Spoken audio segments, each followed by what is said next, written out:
Here we go.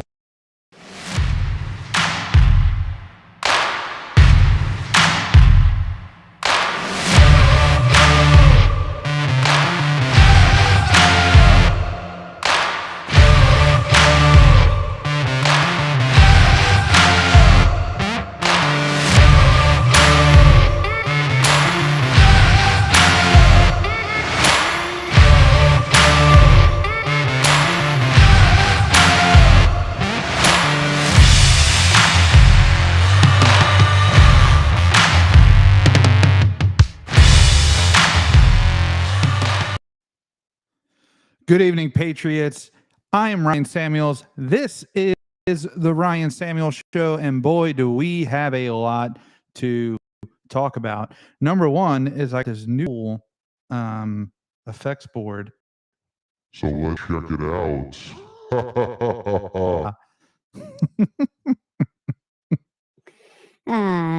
It's so nice to have effects. I know. Listen, if you guys have been watching me or follow me on Facebook, I'm a freaking child. Okay.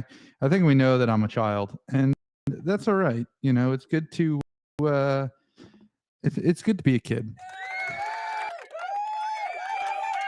Yes. Thank you. Yes. Okay, guys, as always, leave your comments in and I will get to them as soon as I can. We have a few things to talk about tonight. We got comments already. Walt, googly eyes. Thank you, Walt. Vicky, good evening, everyone. New in the chat from West Michigan. Lee, what's up, dude? Good to see you back, man. Appreciate it. Hey, Michelle, welcome back. And Vicky, how are you? So here we are. A bunch of stuff going on. Number one, I did a show, and I can't even say the name of it anymore. I did a show the other day. You can find it. It's on the very first page of my website at Ryan. I cannot say the name because I got that was a kind of a hit. I mean, it's okay. I don't really care. I do care for the principle of it. I didn't violate any community standards of this media site, and I protested it, and it's still protested and currently being escalated. But I was banned, and I got hit with a strike, and they're restricting me and my page and my content, allegedly for being intolerant. I guess you could say that without giving up too much. But you'll know what I'm talking about if you go to my website and watch the video right on the homepage. So that's number one. Yeah. So I'm I don't know, man. It's tough when you live in a world where you're not able to say what you want to say, even when you don't even say what you want to say. Even when you're throttled back and you're trying not to say it and not to go too far, even then it's too far. It just shows you just how weak and sensitive our society is, and how we've come to a place where words hurt and words are violent. And certain words are, but not man, I can't really go into details. I wish I could. Anyway, RyanFSamuels.com. You can see it right on the homepage, and you can watch it. I'm sure most of you saw it. So recently, Andrew Tate had a little. If you guys don't know who Andrew Tate is, he's like a world champion kickboxer who also happens to be like a social media celebrity who's famous for his alpha male talk, and he's multi-millionaire surrounded by a ton of women. Good for him. I mean, congratulations, dude. That's the life to live. I hope my wife doesn't hear this. I hope she's not watching it right now. I'll get in trouble. But Greta Thunberg, who we all know is a child and has no business in the national climate change or international climate issues. We all know this, right? She's a kid. She's got no knowledge, no expertise, just opinion and emotion, and she's just a puppet for people that that have their own agendas. She's not smart enough to see it. She thinks she's actually knows what she's talking about, and that's okay. So Andrew Tate is obviously not being a self-proclaimed alpha male, and him hanging out with ton of time. Commented on her thing and said, "Hey, I have 33 cars," and just trolling her, right? And we all know what trolls. Anyway, suspiciously, a couple of days later, well, let's rewind a second. He's trolling her, and then he says, "Hey, do you have an email address? Because I want to email you the rest of my stuff that I have that hurts the environment." He's just messing with her. And then she gave him an email like at smalldickenergy@douche.com or something. And the left is claiming this as a massive victory. Oh my God, she owned him. She totally destroyed him. Like the joke was okay. It wasn't that friggin' funny. I mean, it was like a little popcorn fart. It was good. She got him, but not like owned. Like a bunch of people out on clapping. She just responded, like a child would. So anyway, a couple of days later, the guy's arrested just out of nowhere. He's arrested for human trafficking, just out of the clear blue sky. He's arrested for human trafficking. Now, I will say that we don't know. I mean, you never do know, and that's the problem. If this is a tactic to silence people, is the people who question it, you're automatically thrown into, well, God, you're going to support a human trafficker? Well, no. Whoa, wait a minute. I just want to know what's going on.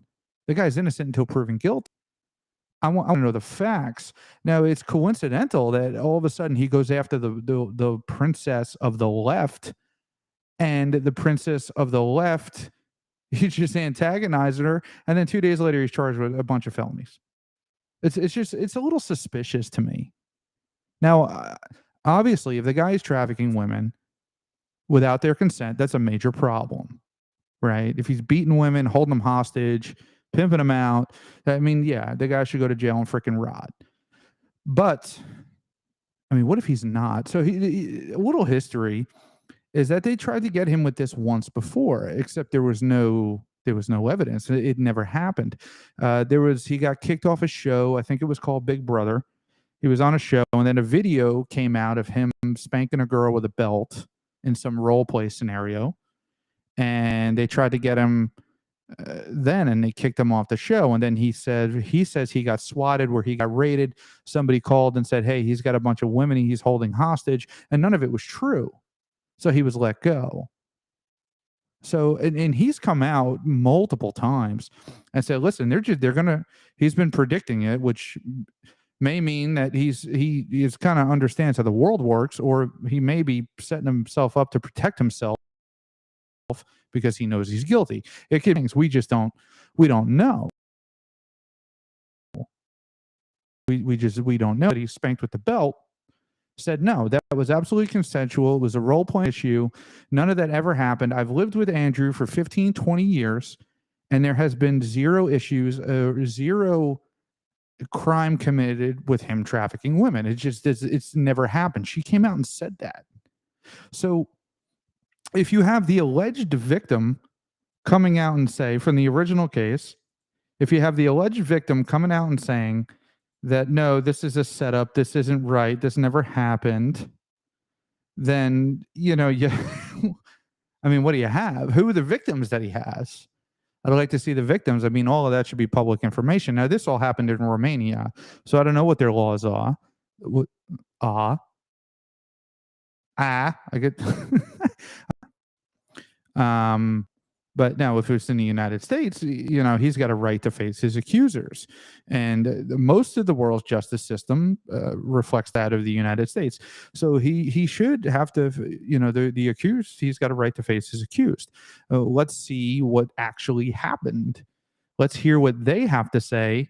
But it's a little suspicious that he goes after Greta, and then a couple days later he's going to jail. What? And then they tried saying that it was because he posted a photo with a pizza box. So you've been looking for him for this long. They've been warrants out for him for this long in little tiny Romania. He's a celebrity walking around, and you haven't been able to find this guy until he goes after Greta. And because coincidentally, after he goes after Greta, he poses with a pizza box, so you know where he is. Like, come on, no, I don't buy it. But you know, if he is guilty, he should be prosecuted. What 100%? I firmly believe that. I just think it's a little suspicious. So let me see here. We got John Chandler from South Alabama. Welcome on, man. Lee Walt French, how dare you? Yes. Ron, hey man, how are you? Welcome back. Hey Ingrid, thanks for being here. Let's see. Trying to get through. Vicky, I heard Romania, it will be real dangerous for him with that charge. Yeah, you know what? But the funny thing about that is that Romania is like famous for that stuff. So yeah, you're right. I think it would be real difficult.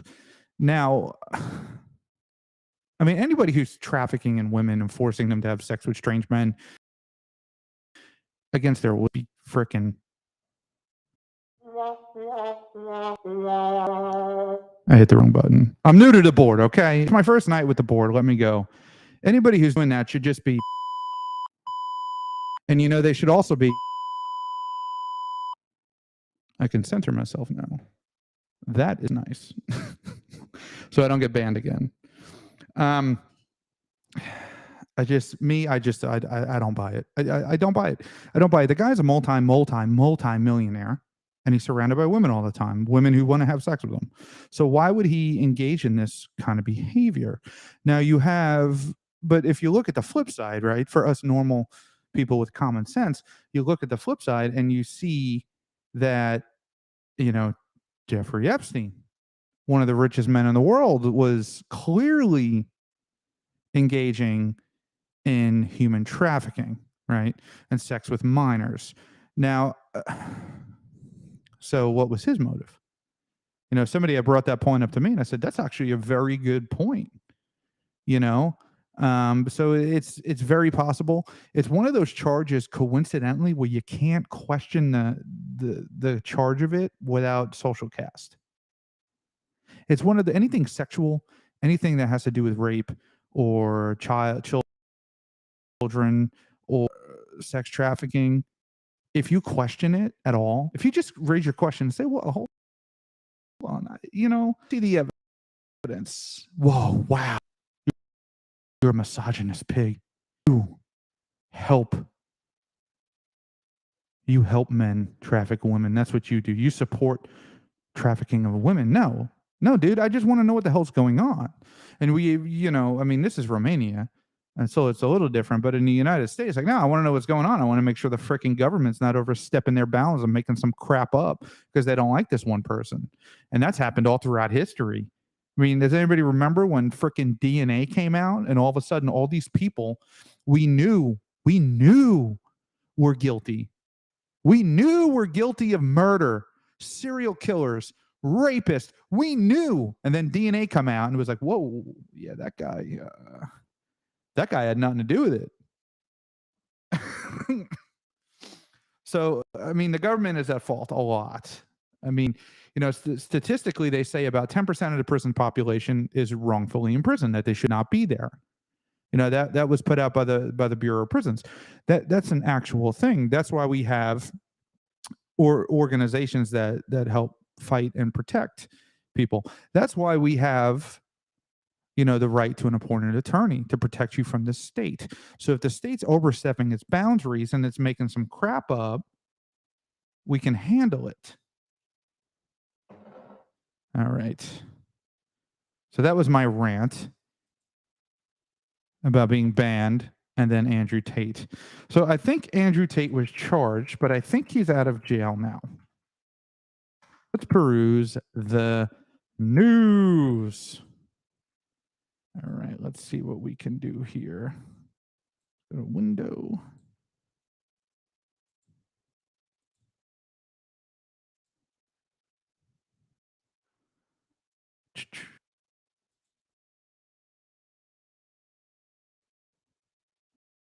Yeah, we're getting somewhere now. All right.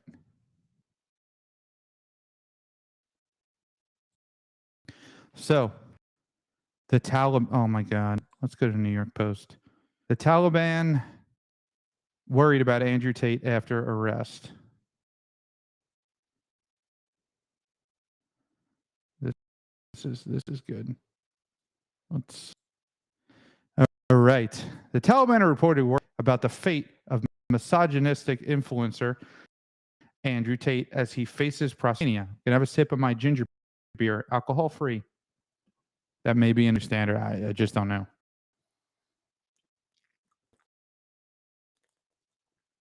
I love that stuff. Queen, who's been called wifey by Tate, claimed that she discussed his arrest and jailing in the Islamic extremist charge in Afghanistan. Kind of self-described anti-woke journalist later posted a warning she got from Twitter that said unidentified people from Germany had filed a complaint about her tweet through the Network Enforcement Act. This is weird. This whole story is weird. This isn't aligned with what we're talking about. All right, let's back up.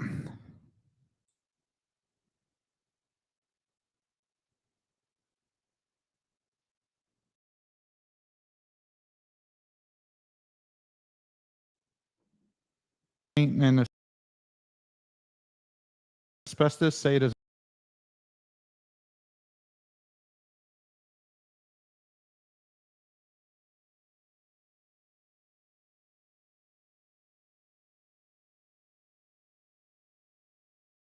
Smith, man, welcome here.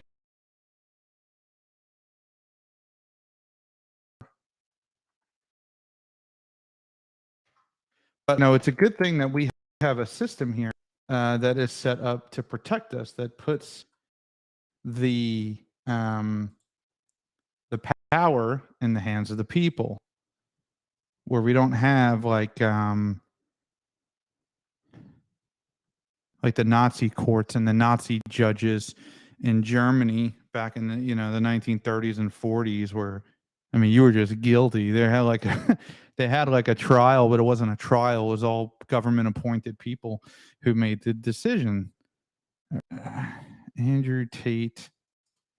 I love it because you can't really find anything. It's just like, oh, Andrew Tate. Who is Andrew Tate? Who is Andrew Tate? It's like, okay, well, what's going on with Andrew Tate? All right. So after the Romanian arrest, he's in a van with two women. But, I will say that, guys who traffic women, a lot of the women don't even know that they're being trafficked. So they kind of fall in love with their captor. That's a thing too. Stockholm syndrome. That's absolutely a real situation. I don't know. Something tells me, what is this? No thanks.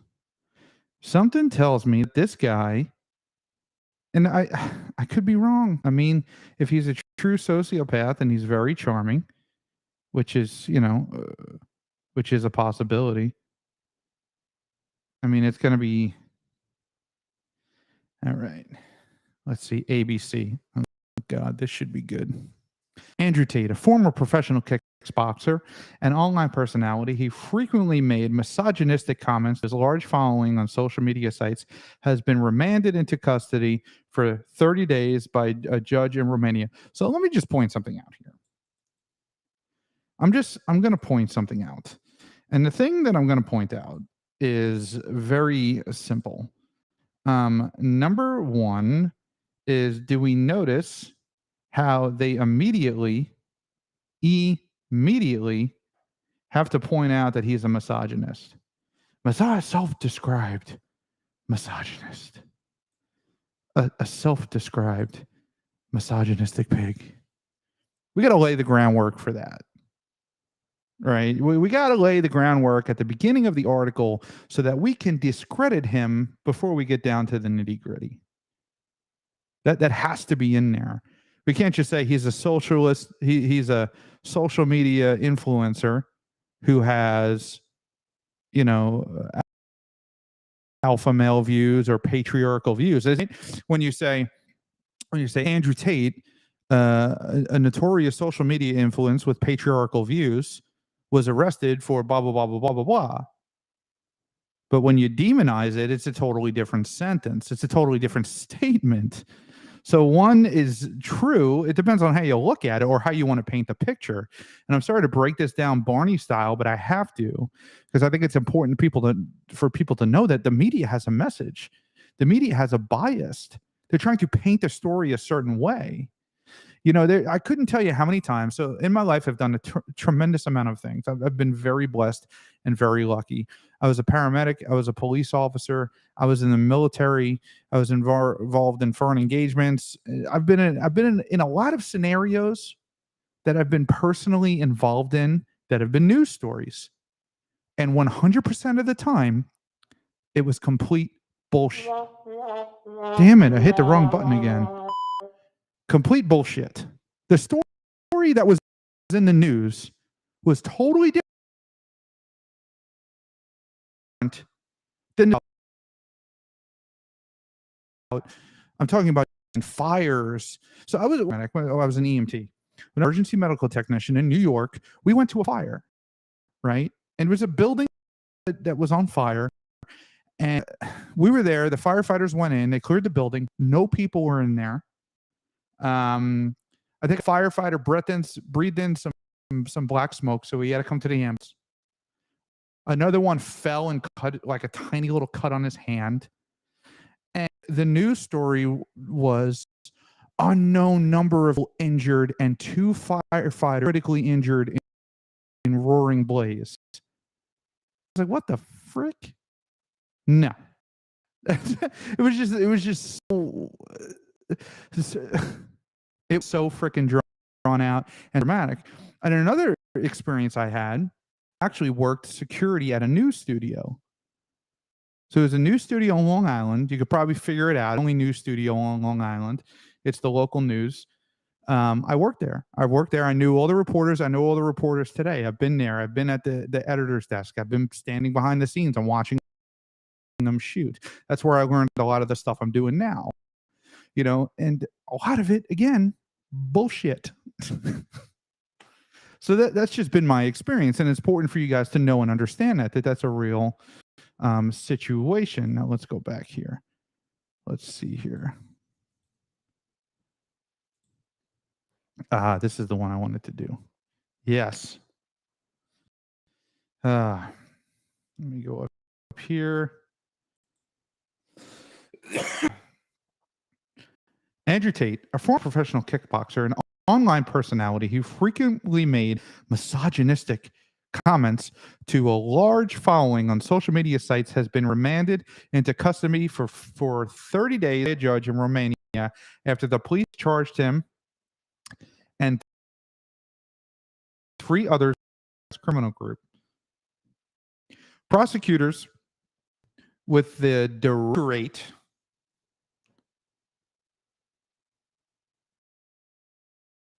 never heard that word before. Prosecutors with the Director Investigation of Organized Crimes and Terrorism in that's why it's a Romanian. I'm like, what?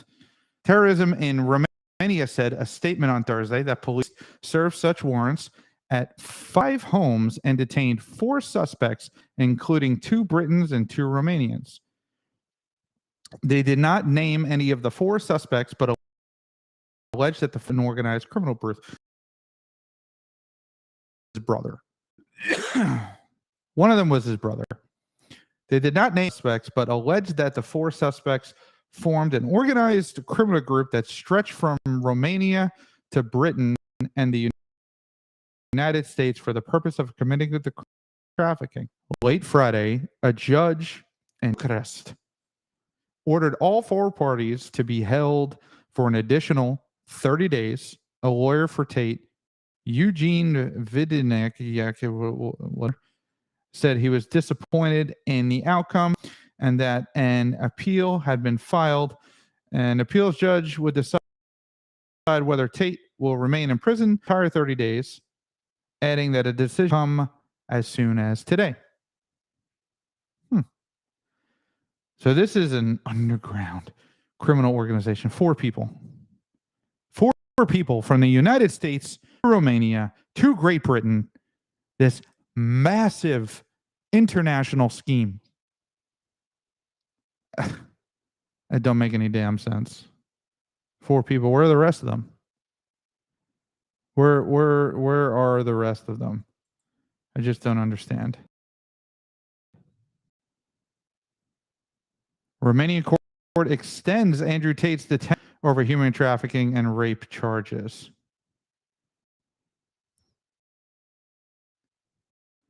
The 4 suspects, yeah, same story. You notice that when you go, the same words at different news on different news channels, the same words, the same language, the same narrative in Fox.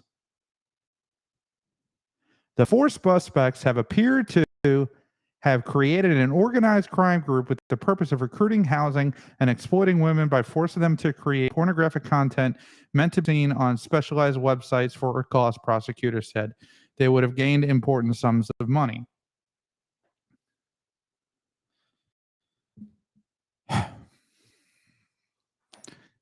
Very, very interesting. All right. A lot of comments tonight, guys. I appreciate it. Keep it up.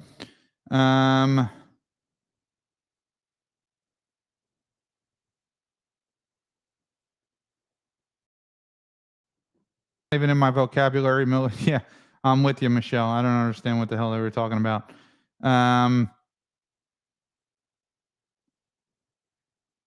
Freezing. Have I gone deaf? Beer time.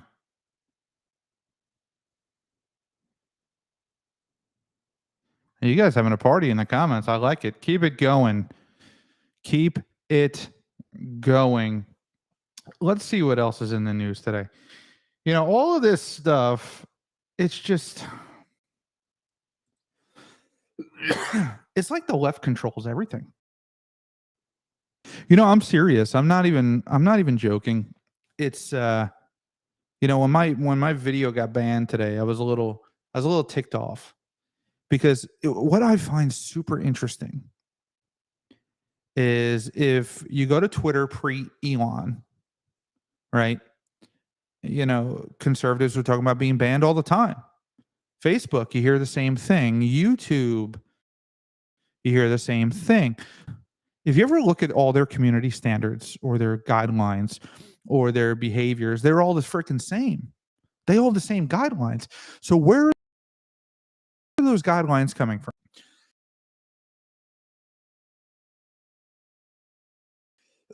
The identical guidelines of their own. Is that? I don't think that's. I don't think that's accurate. There's something bigger going on there, right? Now, we did find out from the T files, because I can't say those 2 words together, because when I do, all of a sudden my posts don't go as far. If I posted a video with the T files and it got 1,700 views, right? Sounds like a lot. But if I post a video and don't mention it, I get 25,000 to 30,000 views. Just average live video after it comes down. So it's always interesting to certain things go far and ones that don't. New comment.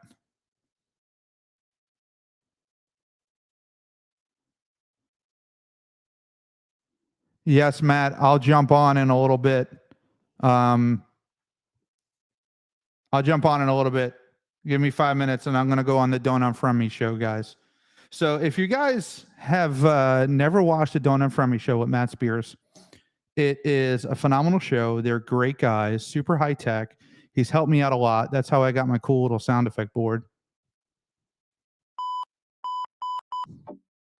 Just learning the tricks. Oh, man. I got a notification of false information on this. Isaac, tell me more. Tell me more, Isaac. I wish to know. I wish to know. So, guys, I'm going to wrap it up. I'm going to run over to the Donut and Friendly podcast because I just got an awesome invite from Matt. And anytime Matt invites me to come on, I have to jump on. It's just a rule that I have, rule that he has. So, Matt, you're going to. All right, I'm staying here. Matt's going to jump on here and we'll have a conversation.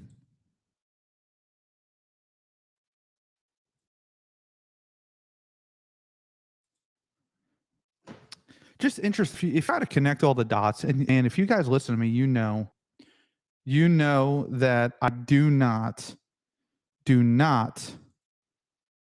do conspiracy theories. I'm not. I think when the Twitter files came out, it's no longer a conspiracy theory. We saw it. I said the full word, didn't I? And I could have just. I can do that now, and I said it and screwed up the whole video. So. This is kind of what you run into. You see the Twitter files come out. Did it again. Oh, well, screw it. It's too late now. We saw the files come out, and we saw we saw how entrenched the government was with that social media site. Now, that social media site's policies and actions were structured around their meetings with the FBI, their meetings with federal agencies. We saw that. And we saw just how much power and influence they had. Now, if Twitter has structured, and we don't know that because this didn't come out that their community standards are structured that way, but the amount of involvement, what they were telling them was acceptable and what they were telling them was unacceptable, and what they were having them take down on behalf of the federal government and the Democratic Party was real. So if their community standards are being structured by the federal government and then all of the community standards match, is the government suppressing free speech? It's just a question. It's just a question. But when you look at the totality of the circumstances, you can see what I'm talking about.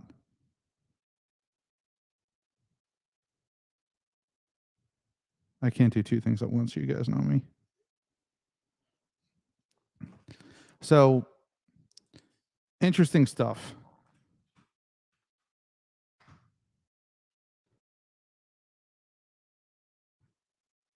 Let's see what else is going on in the news.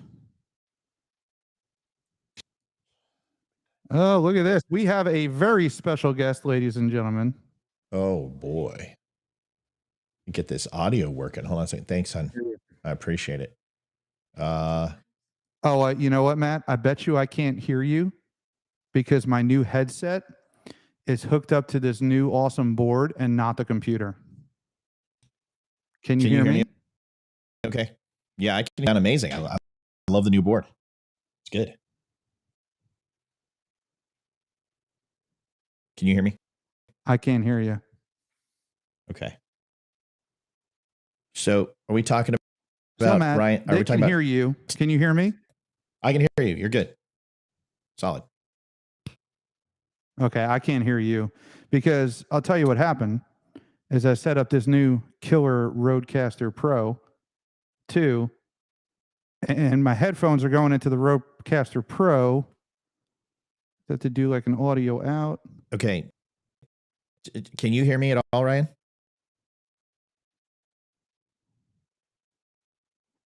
Hold on. Let me give him a call.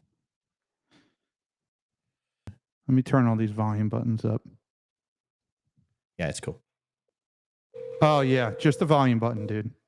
I got you. Test. Okay. Yeah, I was calling you to tell. Yeah, just the volume button. Sorry about that, guys. Oh, it's good. It's good. What's going on, man? I just did a quick on kind of like just mentality, not being a quitter, and more trying to help people understand that New Year's resolutions don't don't work, create a habit, how to do the things you don't want to do in order to do that. So occasionally I get something a little more positive. So did a quick little reel telling everyone what was up. And then I saw Andrew Tate, and I just kind of wanted to listen to what you were doing. And I'm like, well, I'll just jump on it. Yeah, why not? Full send, right? Yeah. Everyone says I'm cutting in and out. It's not me.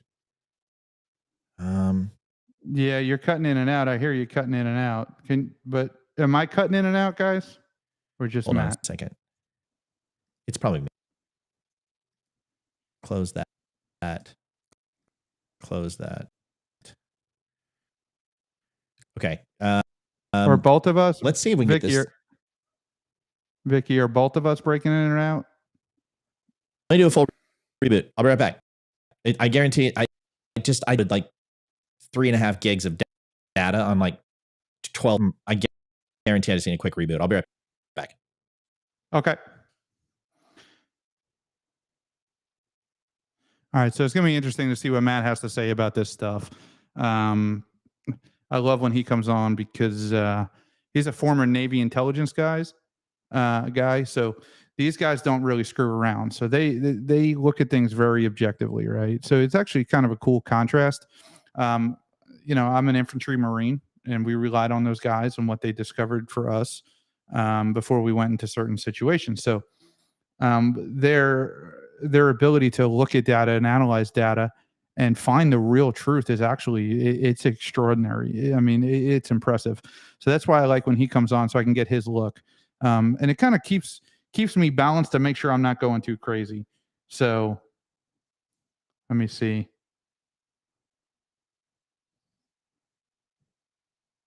Audio has been a bit choppy for both of you. Well, we'll figure it out. We'll get to the bottom of it. I feel kind of stupid that it was just the volume button and I couldn't hear Matt. But let me try to hold this thing up so you can see how many freaking buttons are on it. And I just set it up 5 minutes before I came on.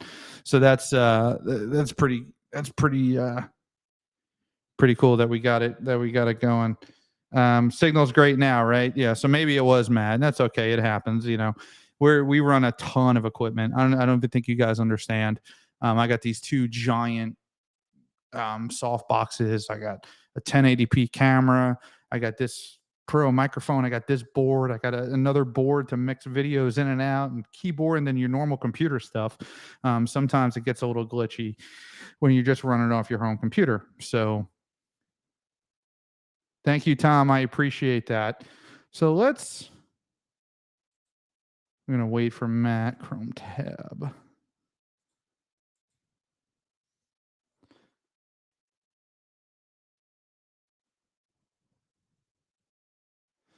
Elon Musk taunts Andrew Tate after tweet blaming the Matrix for trafficking arrest. So, I mean, guys, we got to remember this guy could just be completely full of crap. I mean, that's a possibility too. I just think the timing of it is poor. I don't know, man. I think the timing of it is just super coincidental. I mean, or maybe he's smart enough. He knew this was coming, had some inside information, and said, let me do this, and then I'll get more attention, and everybody will think. You just don't know. I mean, there's clever criminal masterminds like that out there in the world. All right, here we go. Let's go for round number 2. All right. Test. Can you hear me? Yeah, you sound great. Good. Yeah. So it's what happened. Like when you edit, and you're running Illustrator and Photoshop, and even Macs get a little wonky, Every computer kind of is just like, I need a fresh restart and a cup of coffee. So how are you liking the new board? Dude, I love it. Except I tried to bleep myself a couple times. Yeah. Like that. Yeah. But it reset, and I want myself. Yeah. So you have to. So there's a button on the sensor that you have to go into the panel. You have to download, first of all, Road Connect, because that's going to be so much easier than working here. You can actually do it through your computer. Download Road Connect. You go into the button, and continuous push. It's this. That's how it works. Gotcha. Makes sense. And then you can do cool shit like, Ryan, I was wondering if you would like to go to the prom with me. Yes. that's good stuff, dude. It's good. And then if you haven't set the EQ to sound, like 95.5 KLOS, Matthew Spear and Ryan Samuels together. You get the radio thing going on. It's amazing. Yeah, I mean, this thing's pretty cool. Yeah. It took me a minute. I had the wrong plug plugged into the computer, so I couldn't get it uploaded to my software. So I heard you usually find the wrong hole. Yeah, so. That's what I do. I've heard that about Marines. Yeah. Hey, listen, what happens in the field stays in the field, That's my friend. right. That's right. So I was following on Facebook, and I saw what you were talking about. I'm like, well, this whole Andrew Tate thing. And I think if you and I are going to do something together, which I think we're ultimately going to get there, and we've got to do a no bullshit show and get to the heart of what's important here. And it's not pizza. It's not Greta Thunberg. It's not this guy was a wannabe UFC fighter. It's not that he is a personality. It's not that he was in Romania. It's not how they found him. The most important thing here, and the only thing that should matter, in my opinion, is the sex trafficking charges. Yeah, the evidence. And none of that, I want to make sure we all understand. He's not guilty because he has not had a trial. He's an American / I don't know if he has dual citizenship. I don't know anything about that. But the whole point is that in no way, shape, or form in our country do we find people guilty simply because by association or whatever. The burden of proof is on the people to prove that. Number one. But number two, here's where I'm kind of like, okay, I hate whataboutism, but we're sitting here freaking out over this Andrew Tate, and all the liberals are like, yeah, they got him. Yeah, just, melt him down into nothing. And I'm like, if you guys had just a scintilla of this outrage towards Jeffrey Epstein, oh yeah, we would be demanding the list. Where the hell's that outrage? Why don't we see the list? I want to know who the hell visited the island. We should have all of this disclosed. And let's really, if we're going to start having pitchforks and torches, can we actually do some good and wipe out some legs of this industry where these people, multi-billionaires, social media influencers, elites, celebrities, politicians, these people, if they go down for this, you're going to impact sex trafficking, just like you impacted pedophilia or pornography or underground porn and stuff like that, is you started exposing the people who were participating in this. And then people were like, well, it's too much of a risk. And you saw a major reduction. If you don't start knocking down some pegs and knocking down some pins, this is going to continue to be an epidemic that is, in my opinion, just as important as COVID, just as important as the border, fentanyl, and everything else. Sex trafficking is a massive epidemic in this country. And why aren't we talking about this? Yeah, that's a great question. The Epstein thing, this is, isn't this information we can get from a Freedom of Information Act? Well, it depends, right? It depends, because if they're continuing investigations, they can seal it. A grand jury can seal that information, and then you can't subpoena that under Freedom of Information Act. Like Freedom the Kennedy assassination? Right. Well, no, because it's once again, that's the thing. It's called the Freedom of Information Act with the information that we actually want to give you that's not classed, right? Yeah. And then they black out all the information that you need when you get it. Yeah, exactly. I don't know what to tell you, man, but it comes down to this. You look how the Kennedy assassination has been handled. You're going to look at how the COVID files are going to be handled, where the people who are actually need to be held accountable, you're not going to find the damaging information until they are long off this mortal coil. Well, the same thing with Epstein. It's like the government is afraid to actually hold people accountable because of literally the J. Edgar Hoover phenomenon. This is mutual assured destruction. If you screw over Nancy Pelosi, she's going to drop bombs on you. Same thing with Hillary Clinton. She held everyone hostage with what she had. And they have so much dirt on each other. Nobody wants to draw and fire because they're all scared of what's going to come out about them. And this is why nothing gets done in Washington. Yeah. Okay, that's it. I'll see you guys later. Good night. Thanks so much.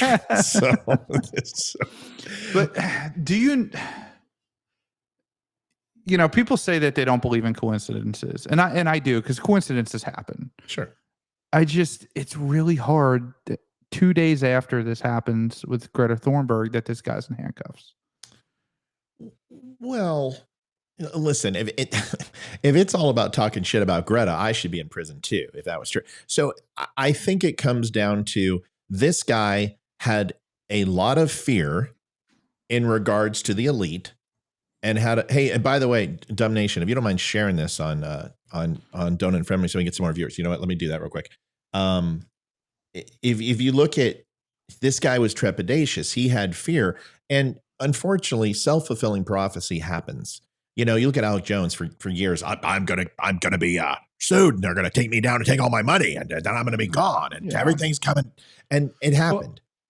Or I mean, either the guy. I mean, you've seen him speak, right? So he's obviously very intelligent, very well spoken. So Sure. he's either completely innocent, or he's a sociopath, and he just hides it extraordinarily well, which is very possible. People who are in, the sex trade, and they have to be very charming and very intellectual to lure women and traffic their bodies, right? So, I mean, did he see this coming and then drop this bomb on Greta and then turn around and say, "Oh no, see, look, it's the elites, it's this, it's that, they're coming after me"? Right. I mean, and we don't know. I mean, we can speculate, but that's not. I don't like to do that, and I always like to go off fact. I look at it this way: people are accused of things all the time that they didn't do, and the burden of proof, unfortunately, like I said, is on the state, and the presumption of innocence is given to everyone. That seems to be reversed now, and I don't know what to say other than information travels so damn fast that it's impossible to get a fair shake.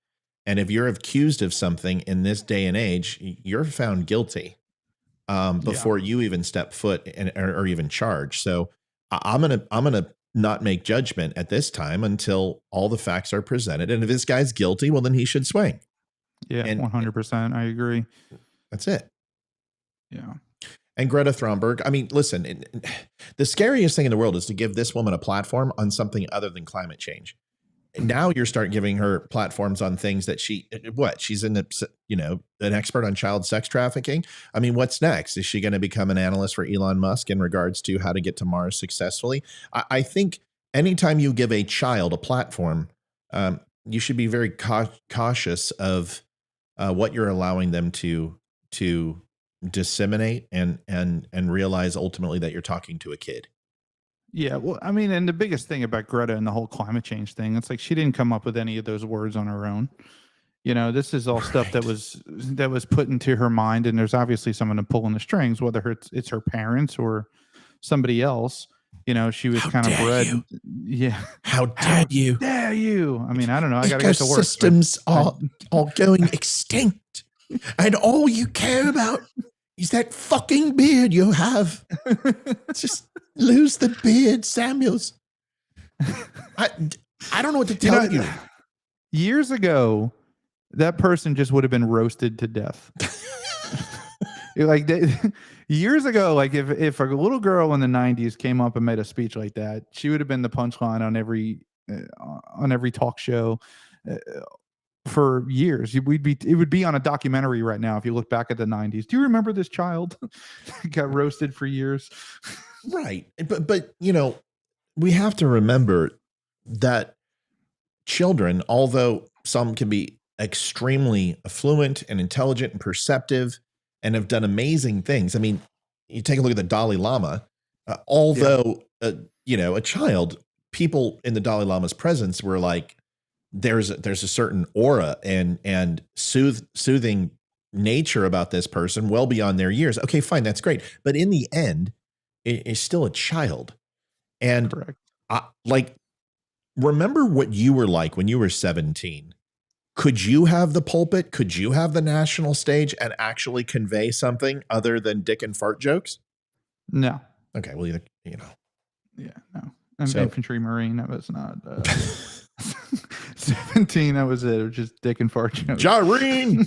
So, and it's not that I don't find Greta Thunberg to be intelligent, but this is Yeah. just like that little twat waffle. Who is that dick from the shooting? The high school? Shooting. I know who you're talking about. David. Oh Lord, dude. I didn't come prepared. I didn't come prepared for class. David. Something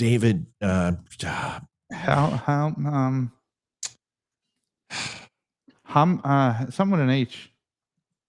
Hogg? Yeah, that's it. Is that it? Yeah. Is it Hogg? I mean, Yeah. Okay. Yeah, Real quick. David David Hogg. Hogg. All right. So this guy, this guy's got a national stage. He's all over the place. He was at the DNC. He's been at political fundraisers and rallies. Every time CNN mentions anything, it's like, we're going to go ahead and cut to David Hogg. Hey, y'all, welcome, David Hogg here. And you're just like, listen to this kid. And the thing about it, he wasn't even there. no. He was riding his bike. He wasn't even there. And this guy's just like, oh, the tragedy and the horror. I'm like, listen, Ocasio-Cortez, you weren't even there. Yeah. And even if you were, that doesn't make you an expert on gun control and gun crime. But it gives you a platform where you might, you might want to listen to the guy because it's pogues. It's people who are like, yeah, I joined the military. What did you do? I was in the Coast Guard. Where were you stationed? Florida, man. I'm Yeah. Florida. It was tough with the manatees. Gosh, I saw some shit, bro. I saw some shit. Well, what did you I saw a see? dolphin in the net once. It was No, bro. No. I was on a cutter, and we were really close to Orlando, and I saw this giant mountain of cocaine, and there was like people screaming going around it. It was tragedy. It's like, are you talking about the Matterhorn in Disneyland? No, bro. I know the difference between Disneyland, man. I was there. Okay, I saw it. I've got a medal. Oak leaf cluster. It's like you weren't there. So for David Hogg and AOC to sit here and project this, like, I'm tainted and everything else, it's just disingenuous. It doesn't add any validity to their story. And honestly, I don't know why we're listening to these people, because they have no statistics. They don't understand anything. You ask them, how many mass shootings have AR-15s been responsible for? And they're going to tell you all of them. Yeah. Or the fact that more people, well, this is an old study now, that, the FBI says more people are killed with blunt objects than rifles, than Right. hammers and baseball bats. Right. That was 2013. So, I mean, that's 9 years old now, but still, this was a big push back then too, with the assault weapons ban. Right. And 12% of all mass shootings are, perpetrated in conjunction with handguns, an AR-15. And it's not even remotely what Democrats want. And see, that's the stupidity, is once you go ahead and say, if you listen to the vernacular of Biden and the gun grabbers, they've changed it to semi-automatic weapons. They don't say assault rifles. Now they're semi-automatic weapons. Well, now you're talking about a Glock, talking about a 9mm. You're talking about everything, every weapon out there, pretty much, besides blunderbuss and pump action shotguns and bolt action rifles. Rifles, yeah.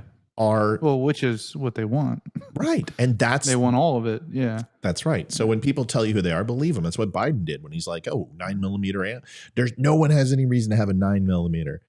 And that's the truth. Blow That's your what lungs right out of your body. You remember that? Dude.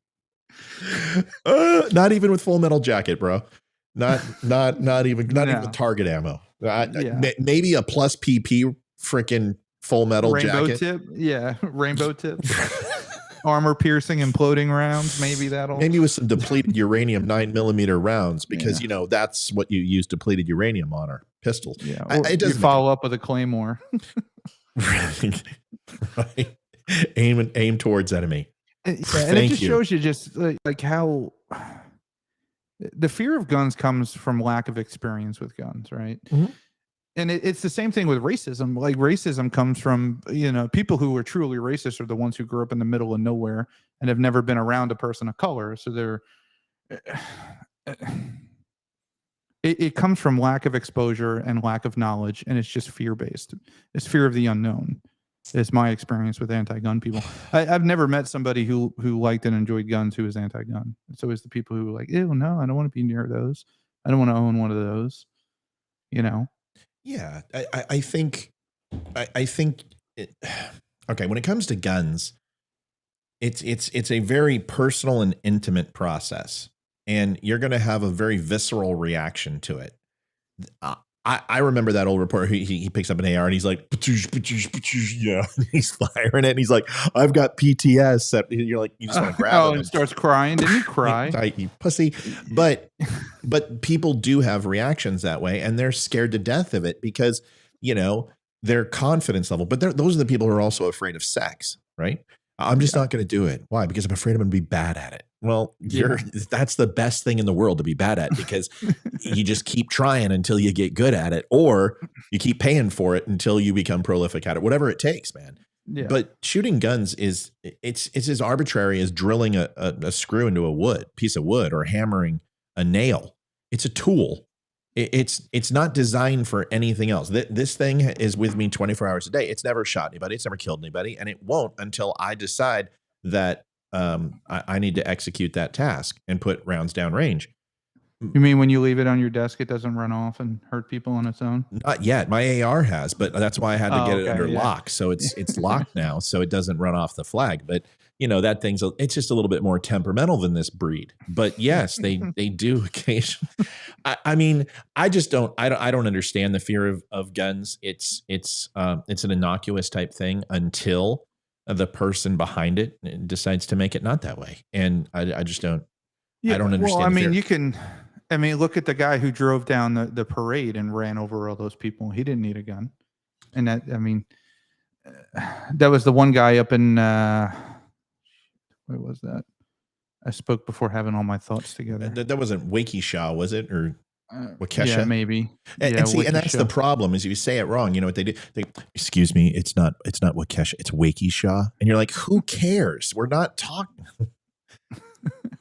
Oh no, you pronounced it wrong. You're an idiot. Right. It's like when you spell something wrong in a post and you're like, excuse me, your entire 45-minute video is completely it's immaterial because you couldn't spell there properly. It's like, dude, I don't have an editor. Okay. I don't have a crew like Ben Shapiro has 47 writers. Okay. It's me. He's not posting. Yeah.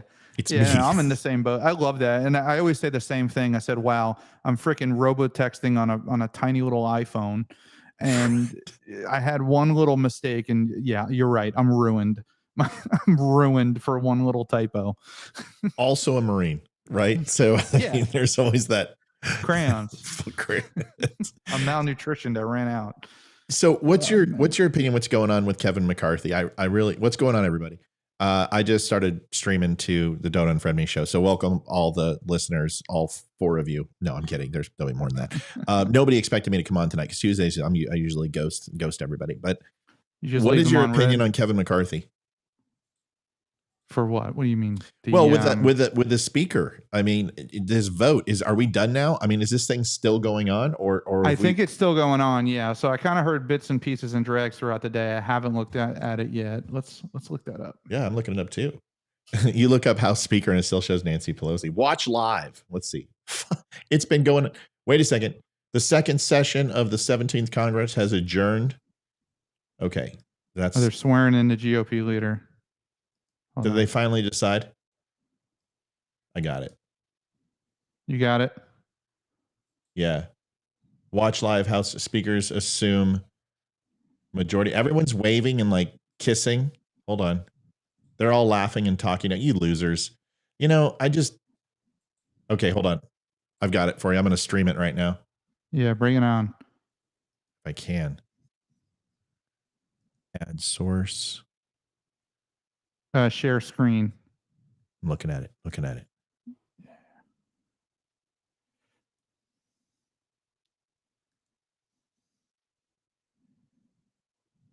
you see that? I got a window that popped up on my left that's off that you're running. You just have to bring. Oh wait, let me. Oh, that ain't it. Well, this is fun. Do this all. Oh, you got my flag video. I love that behind there. Looks like the. Yeah, I've been using that for a while. Yeah, that's cool. It was one of those ones I got on iStock. All right, try to bring it on now because I got Okay. the 3.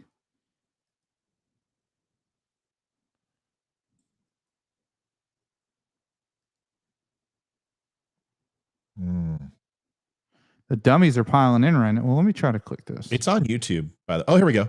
I think you got it. Yeah, I think I had to click it. I think I had to approve for it to come on. There you go. Well, I can't see it. do-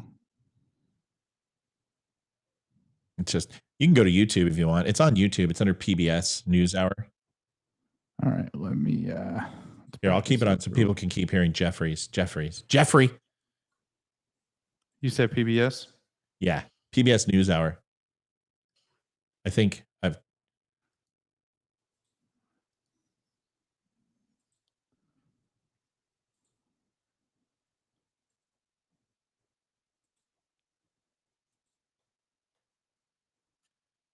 Hold on, she's Over 150,000 nations have pushed that total over $4 million. Hamlin's Okay, I'm gonna family shut released a mine statement off. expressing You their got it? gratitude, saying, Yeah. "We are deeply moved by the prayers, kind words, and donations from fans see across the here. country." Today in Ohio, where the game was played, Governor Mike Yeah, it DeWine was held a live. moment It's in of PBS silence. NewsHour live. Overnight, supporters gathered outside the hospital where Yeah, this Hamlin is live, being January treated, 23rd. lighting candles and praying for Okay. his recovery. Let's go to YouTube. Just type in. So last night was just type in Speaker of the House live. We can get. See what it says. I'm just interested to find out what the heck's going on. Speaker of House news. I mean, I really don't need to hear anything. Congress swearing in and GOP leadership vote. House adjourns Kevin without McCarthy electing fails speaker. to win speakership Dude, after 3 rounds Republicans. of voting. Republicans, seriously, dude. What are they doing? What a clown show. I mean, seriously. Dude, we should have. Go ahead. I want to hear yours first. And then I'll cry. I mean, we just finally won the House, and you would think that we have our shit together since we knew this was coming. Yeah, why not argue about this for the last month, right? I mean, literally put it on stage, get behind the scenes and just bitch and complain and argue and trade ponies. But when you get on national stage, show a unified Have your front. act together. If we can't do this, how the hell are we going to legislate? Well, we're not going to legislate anything because they still get the Senate, so nothing's going to go anywhere. Yeah. It's just going to be a big lame duck government for the most part. Right. But you still control funding and, ultimately you can still, blocking Democrats is honestly good enough for me. But see, people are saying, well, nobody wants McCarthy. Well, that's not true. From what I'm seeing, it's like 18 to 19 people who don't want McCarthy. And it's the Matt Gaetz and the Jordan who are voting for Jordan and stuff like that. And it's just like, dude, just listen, we got to make a decision here.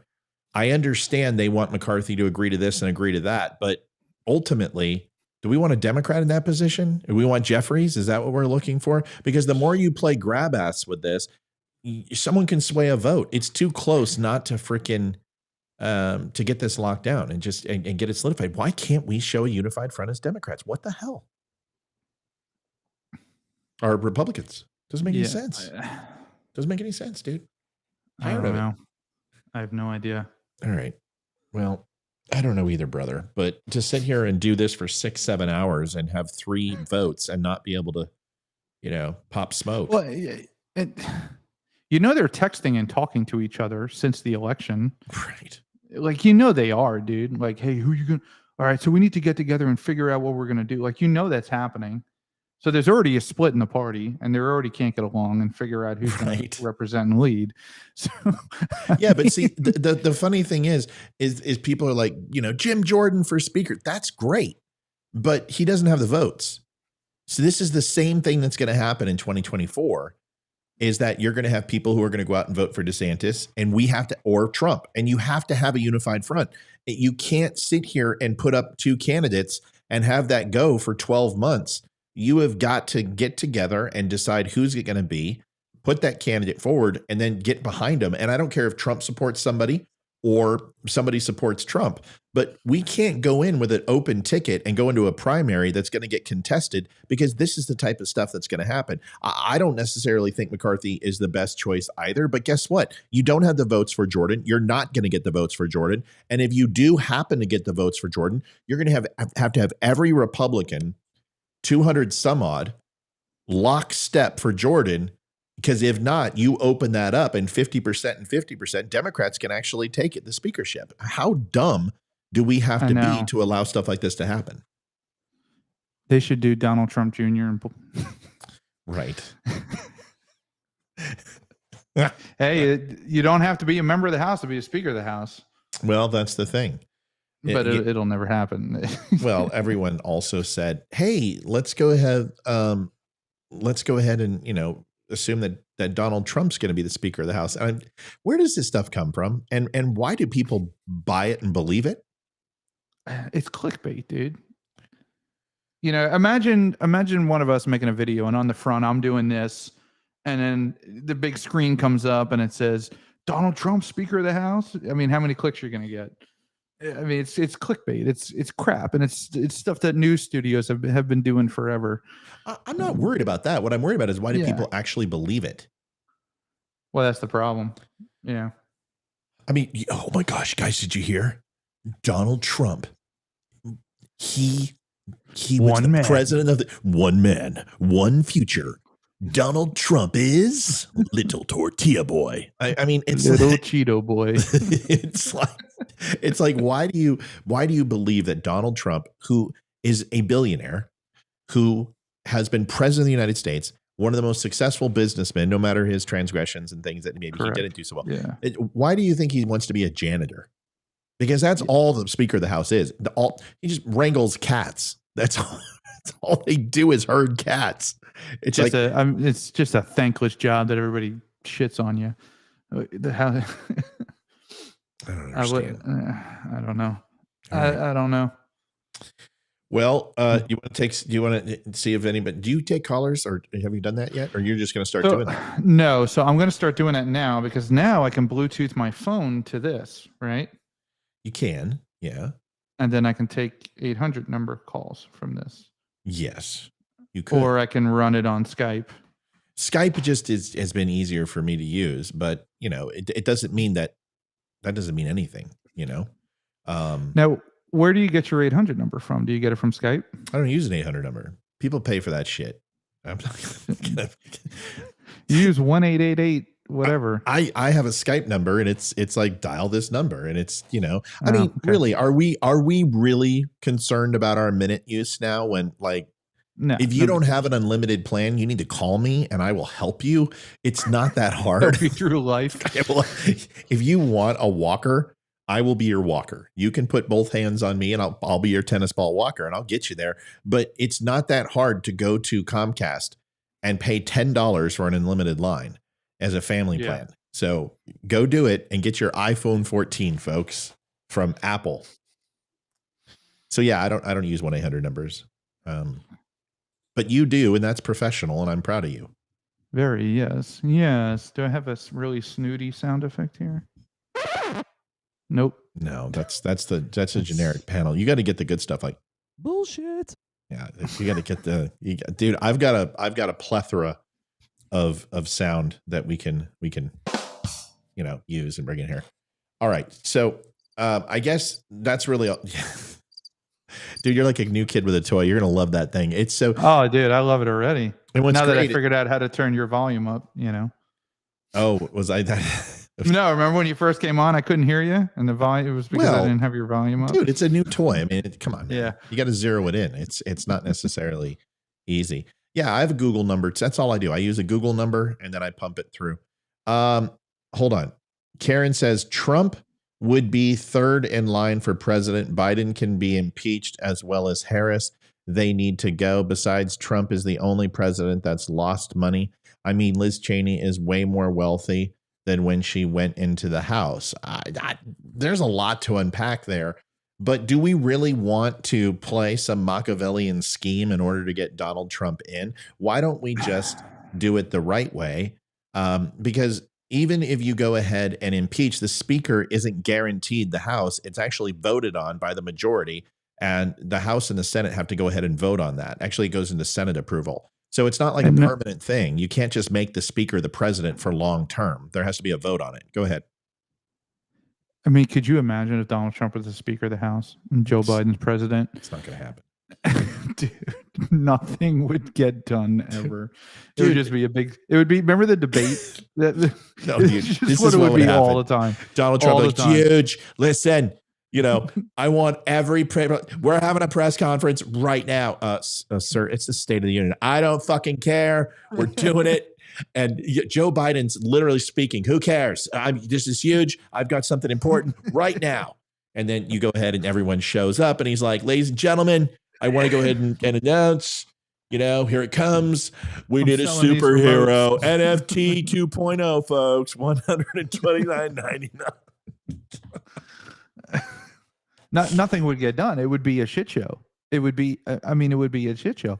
He'd be in there just fighting everything. Nothing would get done. He'd be arguing with everybody. Off chandeliers, dude. Just swashbuckling. He has a patch on his eye. Arr, fucking Joe Biden. I mean, then you would have brawls, like East and the West, the Sharks and the Jets. It would just, it's just so stupid, right? I mean, it's a freaking clown show.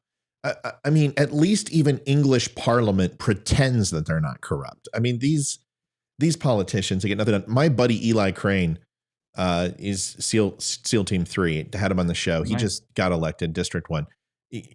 C-SPAN went to him today and panned on him. And, he has a picture on Instagram, and it's just a picture of him like looking like this. Like, it's his first day. He literally went to orientation a couple of weeks ago, and today was, first day.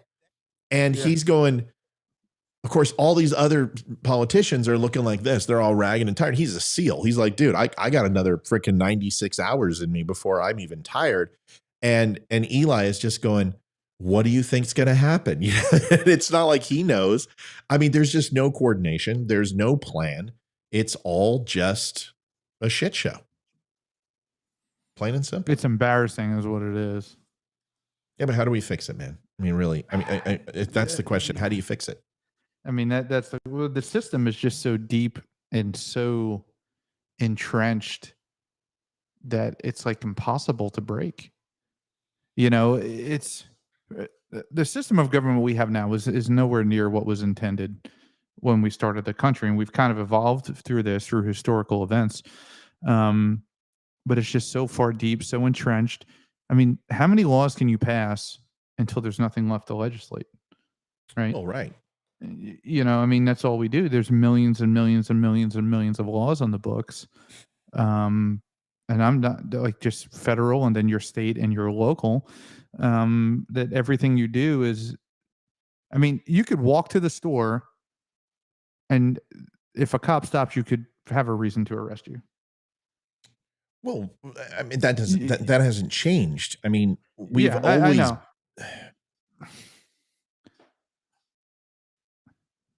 Are you frozen or you're sitting there? He's frozen. Man, I don't know if you can hear me, but you're frozen. There you go. He's rebooting. He'll jump back on. Here he is. So stupid. It's you. You know what? This happened the last time you came over on my restream. Yeah.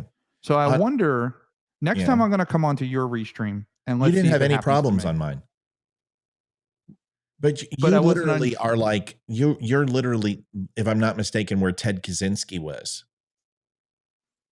Oh yeah, I'm in the middle of nowhere, dude. Right. I'm in a compound. So, yeah, and I think you're streaming at like 12 Mbps with two mice running around in a wheel. Yeah, it's a pretty stable connection. We have a little bit of breakup, but overall, it's not bad. It's fine. Yeah, it's fine. Well, man, I don't know. I just wanted to jump on and talk about Tate and just like, can we just cut through the BS and stop focusing on pizza and focusing on Greta Thunberg and all this nuance and focus on the fact that it's innocent until proven guilty. I don't even know the guy. I don't even care. I care about sex trafficking, and if he's guilty, well, then let him swing.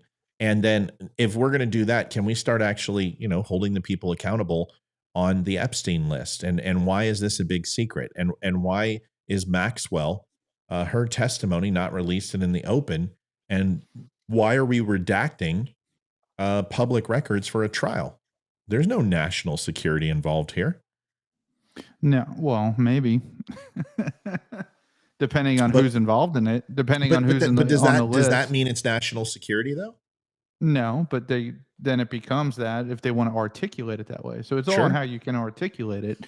Now, if you have somebody like you were saying, like you were alluding to earlier, like they all have dirt on each other, right? A lot of them. When you're rubbing elbows at that level and people are screwing up and they don't want it shown, and you know, oh, hey, remember when you did this? You know,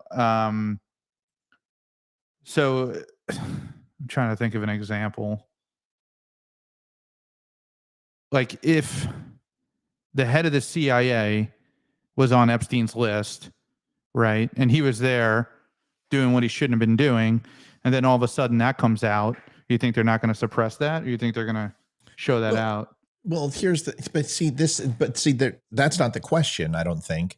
I think the question is, when are Americans going to say, do you really believe that if we were involved in sex trafficking allegations and we were on trial and we were found guilty, that our little black book would not have every single person in it investigated, interviewed, and backgrounds would be checked to see if they were colluding or assisting in this sex trafficking ring? Well, yes, most assuredly. Of course it would. It would be through NCIC. It would be on every investigation. States would be contacted. Extradition would be pushed through. Well, then why the hell isn't this happening? Well, that's what I don't understand. Why Americans aren't saying, wait a second. If this was me, my fourth brother's cousin roommate would be investigated. Why are we not looking at this plain list and going, okay, here's who was on it, and these are the names? Because if they're innocent, then who cares? And if they're not innocent, that's the only reason why you protect this and cover it up. And Americans aren't screaming at it. It's just, dude, there was a time when things would need to get done and we would put 1 million people in Washington. And why we don't do those kind of things anymore and say enough is enough. And I'm not talking about January 6th. That's completely a kerfuffle. I'm talking about getting in every single city and every single state and letting our voices be heard, 10 million strong. But the whole reason why we don't do that, Ryan, and you know, is because of the division that they perpetrate every single day across America that keeps us divided. So we don't do those things so they can do whatever the hell they want with no accountability. Yeah, so that's part of it. You're 100% right. But the other part of it is too, is that everybody's so preoccupied and connected without ever having to leave their house. So when you have that frustration and you have that anger, you can kind of get it out like we're doing here. You could do it from Facebook, social media. I mean, you see this with, you know, social clubs and that are just not, they just don't have the membership that they used to, like the Moose Lodge or bowling alleys and bowling night. Like nobody goes bowling night anymore. Nobody goes out to do things anymore. People stay at home and hang out and watch television, and you can get any movie you want on your TV. You don't even have to go to the movies anymore. So our society culturally has kind of shifted to where people are in the home more and more and more. So when it comes time to actually take action and hit the streets, people aren't accustomed to that. People don't go out anymore. But it goes back to what you said too. You know, they do keep us divided. So what's it going to take? Because you can't have a 9/11, you can't have a Hurricane Harvey, you can't have these things that bring us together every decade and have these black swan events. What is the true? Is it going to take? Because I thought Roe v. Wade was going to be the crux. I thought that was finally going to, you know, because that's the Second Amendment for liberals. We want the ability to defend, and they want the ability to offend and take life. We want to protect life. They want to destroy and kill. Yeah. So I figured that those two, although polar opposites, that's kind of their entire thing now is, besides obviously identity politics and 67 genders and spend money and all that other shit. I just don't understand what it's going to take because I know what it took in Hong Kong. I know what it took in China. I know what it took in Vietnam. I know what it's taken in Venezuela, and we've seen what it takes. It ultimately takes revolt. I don't think that's necessarily where we have to go. So what is it? Do you think? Thomas Jefferson called this that, more people are disposed to suffer while evils are sufferable than to right the wrongs to which have been established or to which they've been accustomed to. Declaration of Independence. So people are willing to take a lot, right? A tremendous amount of infringement and encroachment before they take action. Now, it's frustrating because you can't say what you need to say. Well, because I'm so afraid of or getting taken down but well, then don't say it.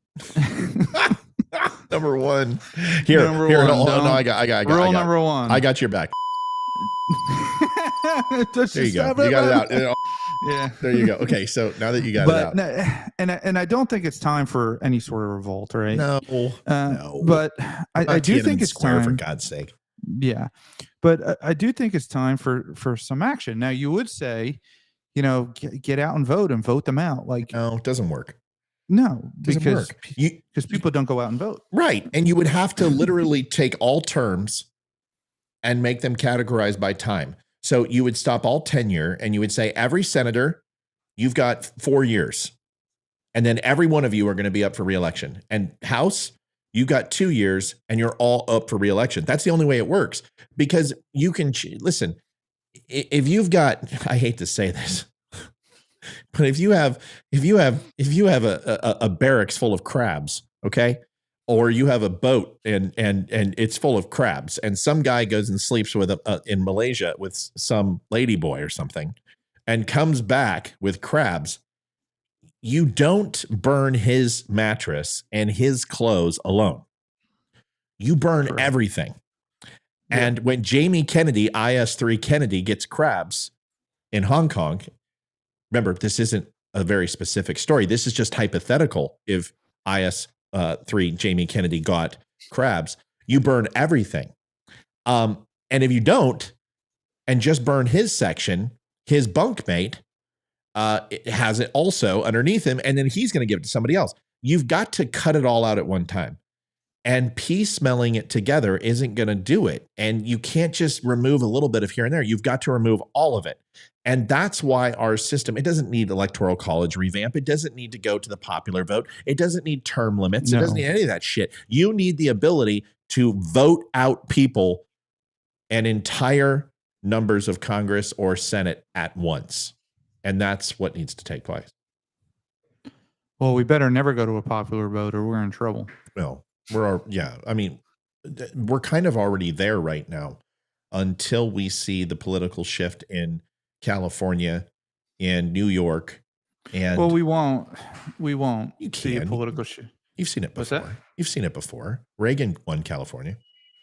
Yeah, well, Reagan was also the governor of California. Yeah, but that doesn't necessarily mean, well, so look at, and you could say this. If you're the governor, yeah. If you're the governor or if it's your home state, then you typically you'll win it. So yeah, but California also went ahead and did fairly well as far as Republican presence. But you're right. I mean, you look at the biggest ass kicking in the world, Walter Mondale. He won Minnesota, and that's all he won, 49 out of 50. But I understand what you're saying. It's not that California doesn't have a lot of conservatives, because it does, and it's a misnomer. Yeah, Northern California and Central is predominantly, and Orange County is fairly conservative, and places around San Diego, around the military bases. But the Electoral College is the fairest thing that we have, and although it's not perfect. Yeah, well, it protects from tyranny of the majority, protects minority rights and the minority voter. So they can't, city people are not outvoting the country guys and the farmers who need certain things and certain policies to keep their farms going. So it's a very important aspect of our republic. We have the popular vote for 98% of everything we vote for anyway. It's just for the president. And honestly, this is what pisses me off more than anything, is when people are like, well, he's my president. No, he's not. He's the president of the states. He isn't even the president of the people. Correct. The governors are the president of your state. Yeah. Go, you want to get something done, and go to your governor. Don't go to the president. The president simply, if you look at who the president interacts more than anyone else than senator, it's the governor of your state. I mean, that is absolutely one of the most crucial things that he or she does, is protecting the people from a federal level, giving federal resources to the state. And that's where people go, he's not my president. I'm like, well, you're right about that. Well, yeah, and your state, the United States, were the United Countries, right? Because the state's a country, Right. you know, the state of Essentially. Kenya. Yeah. From all intents Well, that, and I mean, purposes. originally, that's why we had the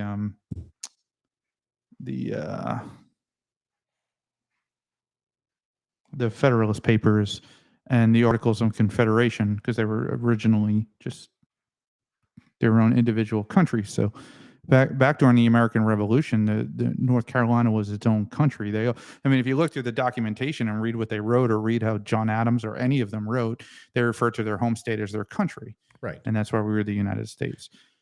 But I mean, man, I just don't know. It's gone really far, and it's gone really way out of whack from what it's supposed to do. And it's like, it's almost like you need a reset, right? I don't think we've been reduced to despotism to the point where you need a violent reset. No. I don't think that's warranted. You know, Timothy McVeigh tried that, and it didn't turn out well for anybody. Well, Timothy McVeigh's I don't have a lot of things to say about Timothy McVeigh, and as a positive light. No, I think you are agree, but either. yeah, right. No, it's fine. Listen, anybody that a simple background check is going to solve any alphabet agency's problem with you or me. I don't condone violence to change government. I've seen what it looks like. I've seen what overthrowing a government looks like. Yeah. I stood on the quarterdeck when we pulled out of Hong Kong and saw the faces of people. I saw that in South America. It's not a pretty thing. We don't need violence. What we need to do is hold people accountable for breaking the laws that are currently in place. We don't need new laws. We don't need new regulations. And the only thing that's going to do it is people to come together. I mean, that's because when you want to figure out what the problem is, just find out what the opposition is doing. And this division in America of keeping Democrats and Republicans completely divided is obviously what needs to be the antithesis to stop it, which is to come together. I mean, really, is there that much of a difference between midline conservatives and midline Democrats versus this 3% to 5% on the left, ultra right? Are we really that far apart? Do you believe we are? No, I don't. And I think even the people who are the furthest apart from each other have the same view, just on different, trying to figure out how to explain that. So, you know, the far right or the right is always screaming about, individual rights and individual freedom.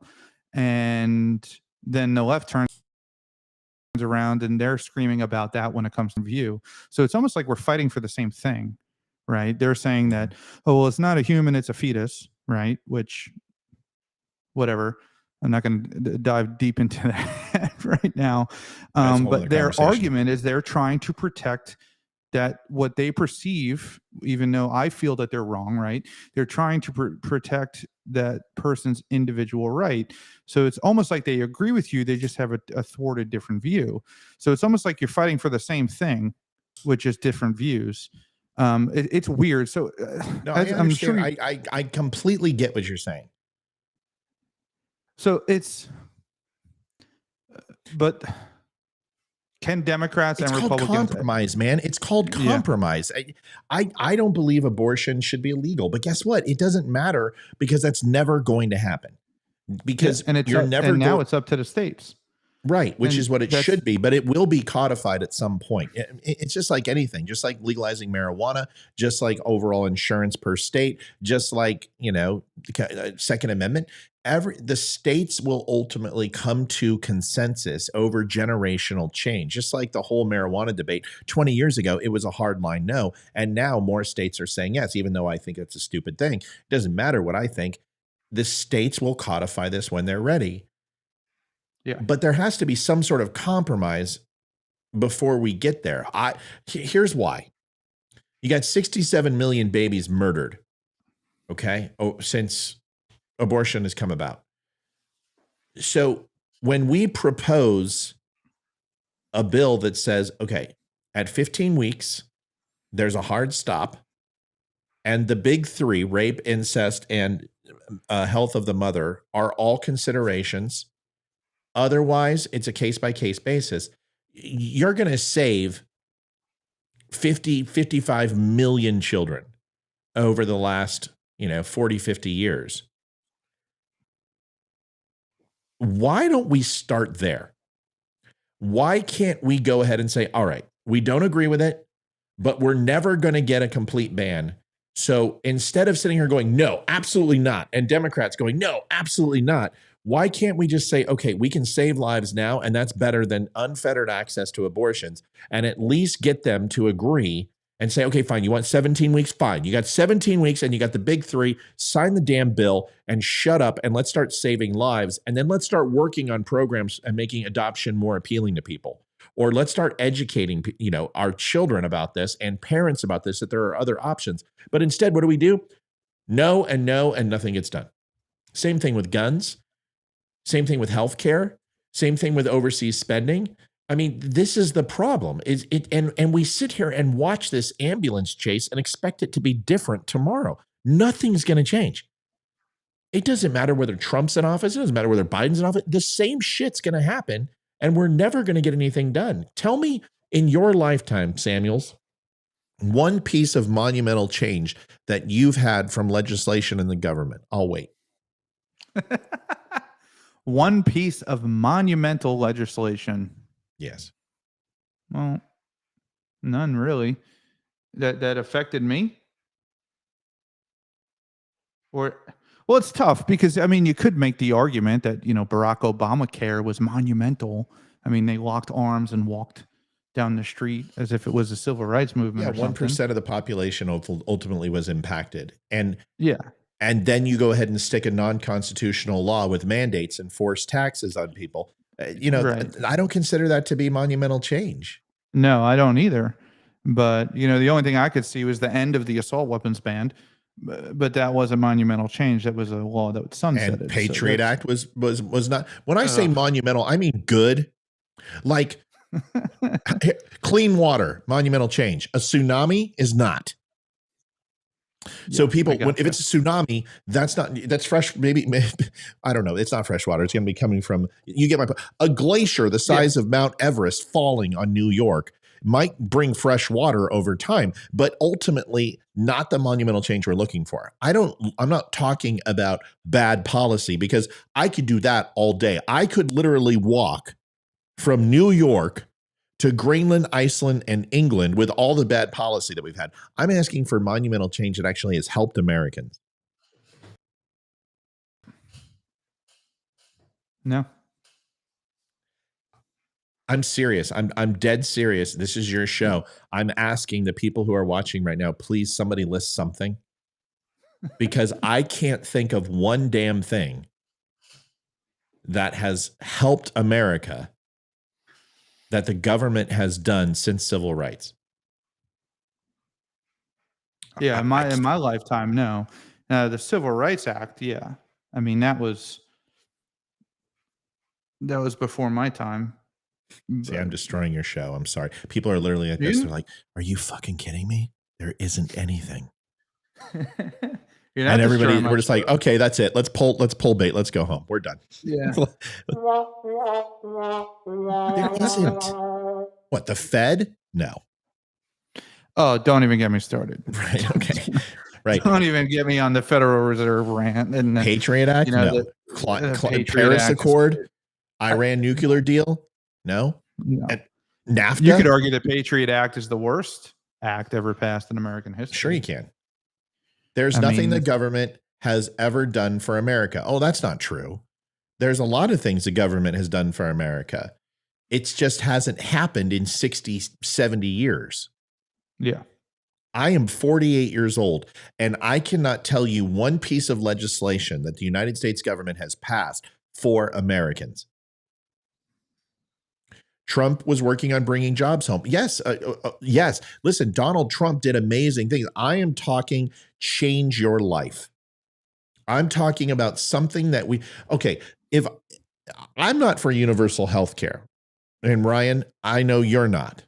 But if they ultimately said, okay, here's what we're going to do. We're going to give every American $10,000 who decides to pull their kid out of public school and privately educate their child.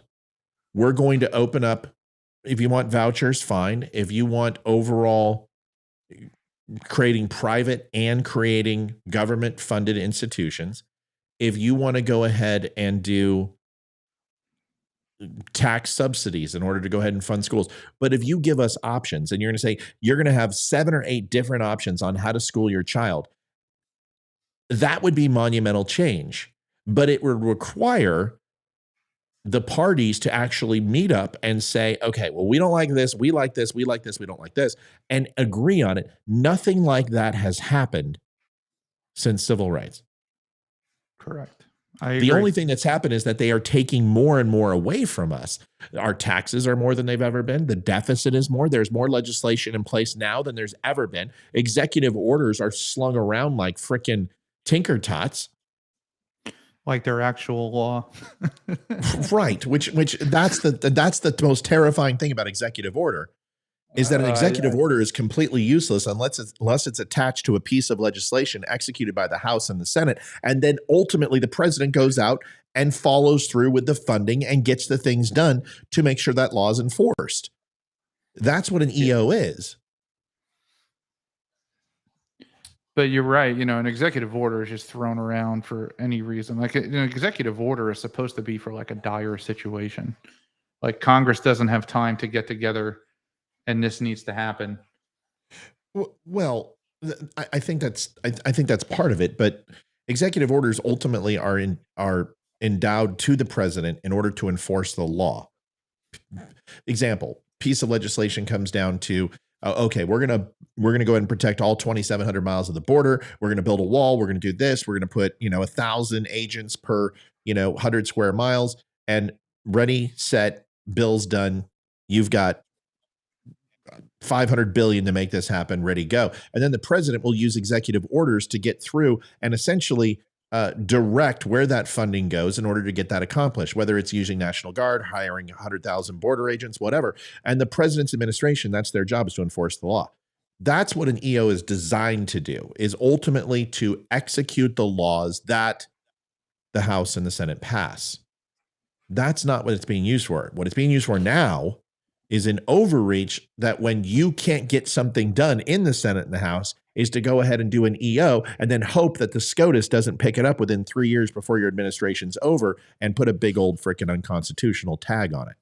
That's what Obama did with Obamacare. Well, and that's what Biden did with the mandate. Right. Well, that's what's going to happen. That's what happened with abortion, right? I mean, same exact thing. Same thing happened with abortion. Well, it's very totalitarian, for one person to sign an executive order and giving you freedom or taking it. It's probably the most un-American thing that there is. I'm not a fan of executive orders. I'm not either. I'm absolutely not a fan of executive orders. It needs to be thrown through Congress. Now, if this is one of those situations where like the world is like a very extreme circumstance where we're under invasion or there's a natural disaster, like a tsunami comes and takes out Florida, and the president's like, I'm signing this executive order. They need all this funding. We need this now. Like, this needs to happen now. Congress, I'm going to do this and you can figure it out later. Kind of like where the Marine Corps, the president can order the Marines to go to a country for 90 days to fight while Congress figures out if they're going to declare war or engage in war or something like that. That's a hypothetical you're saying, correct? Because we haven't declared war since World War II. Yeah. I understand that. Okay, But that's the way it's supposed to be. Right. Okay. That's how it's supposed I mean, this to be. isn't, We never declared this isn't war in Shaker Iraq. law where everyone has a Yeah. blonde with big tits and we all drive Yeah. Porsches, right? Okay. All right. I'm talking how it's supposed to be. Right. It's okay. supposed to be. It's supposed to be the Joint Chiefs of Staffs come together. Mr. President, this is a threat. We need to handle this now. We do not have time for Congress. We just had this thing. Right. Okay, well, we need to get in that country first before they come into ours. So I'm going to send the Marine Corps there, drop them in, and then we're going to get the legislators together, and I'm going to make my case, and we're going to figure that out. And I have 90 days to do that. That's the spirit of it. That's why they call the Marines the President's men, because he can just go, boom. But for 90 days is supposed to be the limit. Right. Not 11 years Yeah, in VC, not freaking 21 years in Afghanistan, not, so, but see, this is once again, they wipe their ass with the Constitution because we let they have been for years. We let They've them. been doing. Yeah. Well, I mean, this goes way back, Matt. This goes back to FDR. I mean, FDR probably was the most disrespectful president to individual rights and freedoms. Now, what FDR did is that he thought he was. I'm not questioning the purity of his intentions. I think he had pure intentions when it came to, the new Bill of Rights, and he's trying to give everybody a free home and all this socialist crap. The great man. Yeah, here great idea. It works until you run out of other people's money, right? Right. So, I mean, but this stuff has been going on. So, a little piece of history. The Silence and Sedition Acts were passed by John Adams. I mean, John Adams was the second president of the United States. John Adams was the second president of the United States, first vice president of the United States, was on the committee for the Declaration of Independence, was probably one of the top 3 most influential founding fathers who fought a war, who passed laws, who stood there and quoted John Locke about individual freedoms. Yep. Then he becomes a president, signs the Silence and Sedition Acts, to where if you brought the president under repute, you could be prosecuted for a felony. So the original people who signed the Declaration of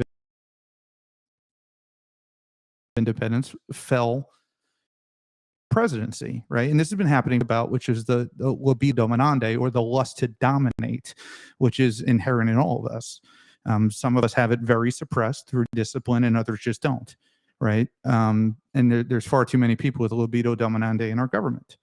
So this has been when the initial intentions of founding America was so that we would progress to total freedom. Now, if you talk, well, you can't talk to them, but if you look at the writings from the heavy hitters, you're talking Thomas Jefferson, John Adams, Benjamin Franklin, slavery. They knew it was a total contradiction to put in place. In the original Declaration of Independence, Thomas Jefferson tried to outlaw slavery, calling it an abomination. Adams and Franklin had him remove it because they never would have passed through the Congress. They were like, listen, we agree with you, but if you put this in here and we try to pass this Declaration of Independence, it's never going to pass. You have all these slave owners here. They don't want to give up their slaves. So he tried to slip that in the original one. But these guys, they wanted us to progress into that, which we have in a lot of parts, but we've regressed in far too many as well. I love that you love John Adams. The last time we did this show together, I could hear your admiration for him. And I brought up the Louisiana Purchase, which, I think the whole reason why the United States of America is the largest superpower is because of the Louisiana Purchase. And without that territory, and without that land, the United States wouldn't be a superpower. And John Adams is probably single-handedly responsible for that. Thomas Jefferson, yeah. But so wait, Jefferson... wait. No. John Adams. For the Louisiana Purchase? Yes. Thomas Jefferson gets credit for it, but do you know John Adams is actually the one that facilitated it? He's actually the one that went overseas and negotiated this. And negotiated, with Napoleon. Without him, this wouldn't have happened. For the price that he got it for, the negotiation skills he got it for.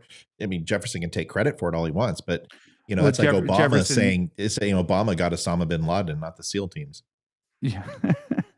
But Jefferson was the one who signed the final papers. Sure. Without permission from Congress too.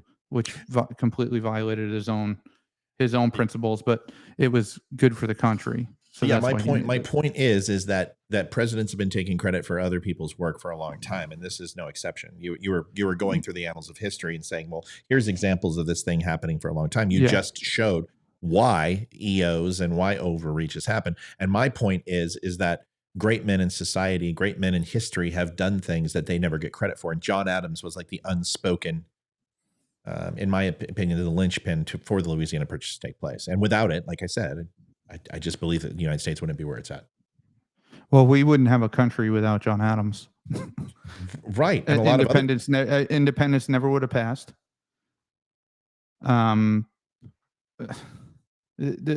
We wouldn't have a country without John Adams. Oh yeah, it's so ridiculous. He's yeah. I mean, but that's what I like is that he was very aggressive in getting us our independence, but he wanted a monarchy. He went to the Senate floor and he wanted the president to be called His Royal Highness, and he wanted George Washington to be elected for life. He had a lot of totalitarian impulses himself, just one of his faults. But that's what I'm trying to say is that everybody has that, right? So every person of power has that. When you have massive amounts of power and we've come to the point where it's almost unchecked, that it corrupts you, which is why our initial intent was to have all of these checks and balances and nobody in cahoots with each other, but where we could still get things done. And we've gone, I don't even think people fully understand how far away we are from that. If our founding fathers, all of them, I don't care how extreme they were, like Alexander Hamilton, extreme federalist, wanted a national bank like we have today, the Federal Reserve, believed in totalitarian federal government. If he came here today, it would be too extreme for him. Oh, of course. Yeah. Of course. Yeah. And listen, there's no doubt JQA, complete federalists. And the thing I'm trying to say is that, in my opinion, back then, whether you were an anti-federalist or a federalist, whether you believed in big or smaller government, whatever it was, whether you believed in a monarchy or you believed in a constitutional republic, whatever you did was designed for the benefit of America. And there were arguments on each side, which is why our political structure is an amalgamation of several different forms of government. It's not one thing. And we have kind of a mishmash government that we have because we had so many different opinions on the table. And I think that's the genius in the founding fathers, is finding the good things in all and then not necessarily contradicting, and allowing, for instance, the way we do elections has been twisted and changed over time and is not necessarily where we wanted to be. Political parties are not where the founding fathers wanted to be. The fact that 98% of our founders and people who signed the Declaration and the Constitution of the United States were religious people, and the separation of church and state necessarily wasn't their number one focus. There are so many things that are contradictions now, and I think that's ultimately where we are, is that somehow people feel that the political parties were always divided and that there was this left and right side to our politics, and that's not the way it's been. No. And someone just said liberalism is socialism. No, it's not. Liberalism is not socialism, because classic liberalism is how Republicans and Democrats were both founded. But this isn't liberalism, what you're talking about. The Democratic Party are no longer liberals. They're progressives. And there's a very big difference between progressive policy and it goes further left than moderate policy. And there's no such thing as a blue-collar Democrat anymore. These things are foreign substances when it comes to political parties. Is you have the extreme right, you have the extreme left, and then you have what I consider to be moderates in America. These are the people who really don't spend all day in front of political TV. They don't necessarily stay in the know, but they also don't feel the things that we see every day, which is a hatred for the opposition, an almost civil disobedience towards anyone other than people that think just like you. And unfortunately, that's spreading. This cancer is starting to take over, and it's because of social media, right? It's what you alluded to, that we don't get out and sit in front of a fire anymore. We don't go over to our neighbor's house. We sit here and we allow social media to influence how we interact with people or the lack thereof in our real lives. And without that, we're never going to get back to some sort of sense of cohesion and working together. And that's really the crux of all of this. You know, that's what Ted Kaczynski's whole battle was about, right? Holy shit. You've mentioned Timothy McVeigh and Ted Kaczynski. Well, you out. said I live where Ted Kaczynski lives. Well, right, That's but what I you didn't. said. I Yeah, didn't so start you quoting mentioned his. Ted. I didn't start quoting his manifesto. Yeah. So tell me Well, about I Ted mean- Kaczynski. No, I didn't know this. Tell me. What, So if you read Ted Kaczynski's books, and you should, the guy's a complete. What he did was completely wrong. Let me just throw this out there. He should not have been bombing people. This is the Unabomber. If you don't know who Ted Kaczynski is, completely against technology and saw where technology was going, and that it was going to end up in this where we are now, basically. But you can't. He's nuts. Never should have done it. But he's an absolute genius. And I say that because he graduated from MIT at like 16 years old with a double doctorate. Right. Yeah. So the guy was highly intelligent, but that evil genius, psychotic. So that's just kind of this is the stuff that he was talking about. And, you know, I'm a nerd. I like to read. do you think he was really psychotic? I mean, hold on. I mean, could you label him as psychotic, or would you say that ultimately he was an extremist? And probably I would say he's an extremist. But if you talk to, again, not talk to, but if you research and watch what his brothers and parents talk about him, they talk about not really a personality, no remorse for things, inability to read other people, which is you have psychopaths who were born that way, and then you have sociopaths who are psychopaths, but they were just socialized that way. So if you look at Ted Kaczynski's childhood, to me, from what I understand, I interpret that as he's a psychopath. But that just, I mean, psychopaths are everywhere, though. That's the thing. Just because you're a look psychopath, at the characteristics. It's very similar to narcissism. Psychopaths and narcissists, they're only like a couple lines of delineation away from them that turns them into a psychopath. Yeah. So, but we tend to think that psychopaths are killers, and they're not all killers. They're everywhere. You know, the biggest group of sociopaths are in big business. There's the number one job for a sociopath is CEO. Wow. No wonder why I got out of so corporate because America. they don't have like remorse. They don't care. Well, you're fired, or no, I'm going to take this company. It's not yours anymore. Get out of here. You can go live on the streets. I don't care. Right. So they're the brutal, super aggressive businessmen. The number one job for a sociopath is CEO. You can Google it. Check me. See if I'm right. I need to Google it. I've worked with him. I sat in a room with Tim. I've sat in a room with Tim Cook. I met Wexler. So, I mean, psychopaths and sociopaths are everywhere. It doesn't mean you're a killer, right? It doesn't mean that you're necessarily crazy. It just means that that's just kind of how you developed. It's like a personality characteristic. Okay. So are you? And I'm making sure I understand. Are you saying Ted Kaczynski was a normal part of society? No. Okay. No. I'm saying that. So was he crazy? No, I don't think he was crazy, but he was a psychopath. I mean, those are two totally different things. Right, but you also said psychopaths are everywhere. You made it sound like, you know, like it's like a waiter. You know, waiters are everywhere too. I mean, most people started off in fast food or waiting, so it's like there's waiters everywhere, right? But waiters that go in and blow up Applebee's, are they still classified as what you're describing as a psychopath? Or is there another level of psychopath that means like psychopath that normally can function in society, and then psychopath that goes up and blows shit up? Well, yeah, that would be the difference, right? What is that? So what do you call that person? What is happening? My whole board just flashed. Uh-oh. It's the FBI. You're fucked. Ted Kaczynski. Ted Kaczynski is in your house. Turn around. My FBI agent fainted on his keyboard. What are you wearing? No, but Sydney. Yeah. So here. Hold on. Can you answer my question? Because I'm not being facetious. I'm trying to. Oh, yeah, holy shit. Okay, fine. So, sorry. Go ahead. Yeah. So there's a difference between a psychopath who doesn't kill, who just lives their life throughout society. They have a perfectly normal life. A lot of them don't know they're psychopaths, and a lot of people don't understand that they're married to a psychopath, right? And a lot of them are the narcissists, or the borderline personality disorders in women. It's a very common thing. So the difference. I'm cutting What? that. No, I'm going to cut that clip and I'm going to play it back. No, Play it I'm back. just that in 5 seconds where women and psychopath. No, dude, I'm not saying anything. Go ahead. You just.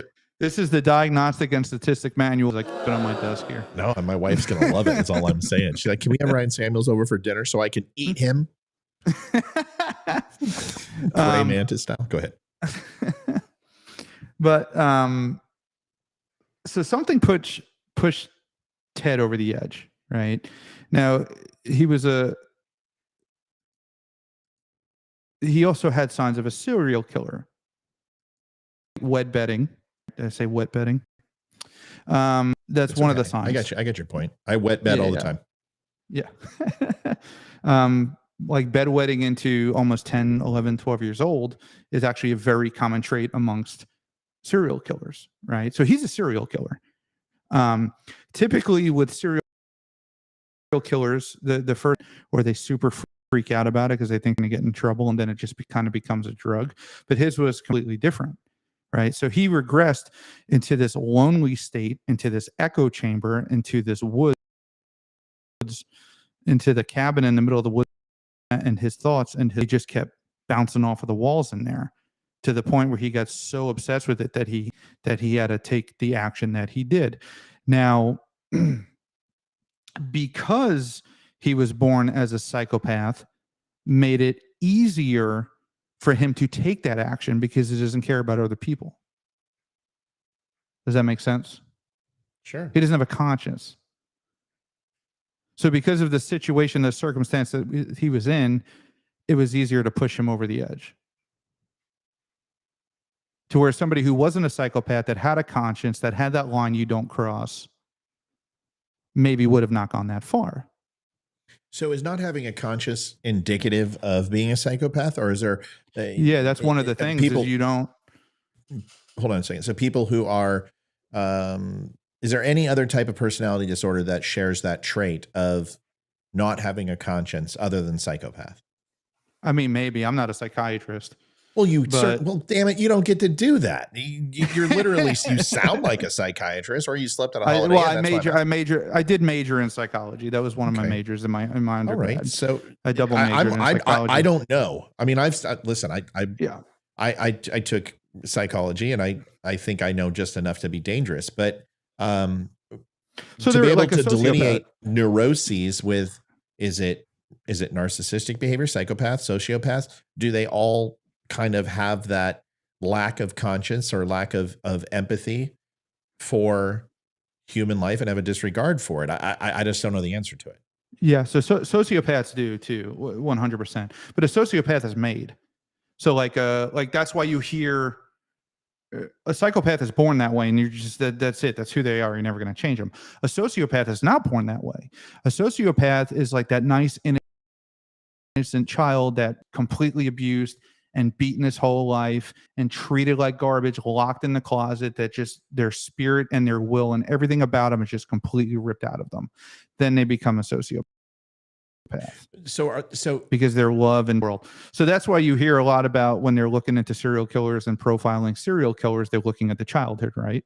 And they're looking for certain traits and certain behaviors and how they were treated. Were they abused as children? That's one of the main things. Sorry, go ahead. So no, it's okay. So I'm just learning here, or I'm just exploring because I don't know. Sociopaths, so wouldn't you lead that to believe that they wouldn't necessarily have a conscience as well, because they didn't necessarily have the fundamental development and markers to create and generate a functioning conscience towards others?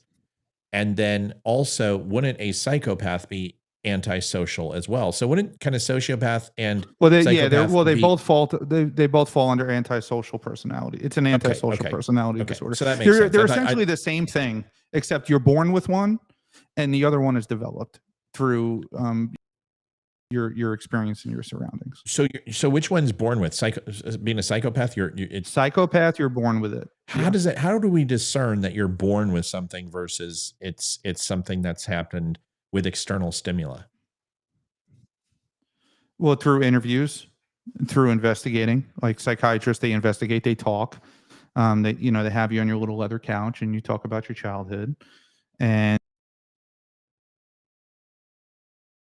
they talk to your parents and your siblings and here I could look up the characteristics. And No, man, book. Let I'm me see if I can stoked. find- I'm no, dude. Yeah. I don't want. Listen, I can go buy the book. I want to hear it from you because I believe that you have a process of disseminating information effectively. I'd rather just ask you because I don't know. When I don't know something, I get inquisitive and I ask questions, not to catch somebody saying something wrong, but so I can kind of, it's kind of like food testing for me as I taste a little bit and I'm like, okay, well, I'll try a little bit more. And then ultimately I'll become enamored with it and I'll add it to the palate.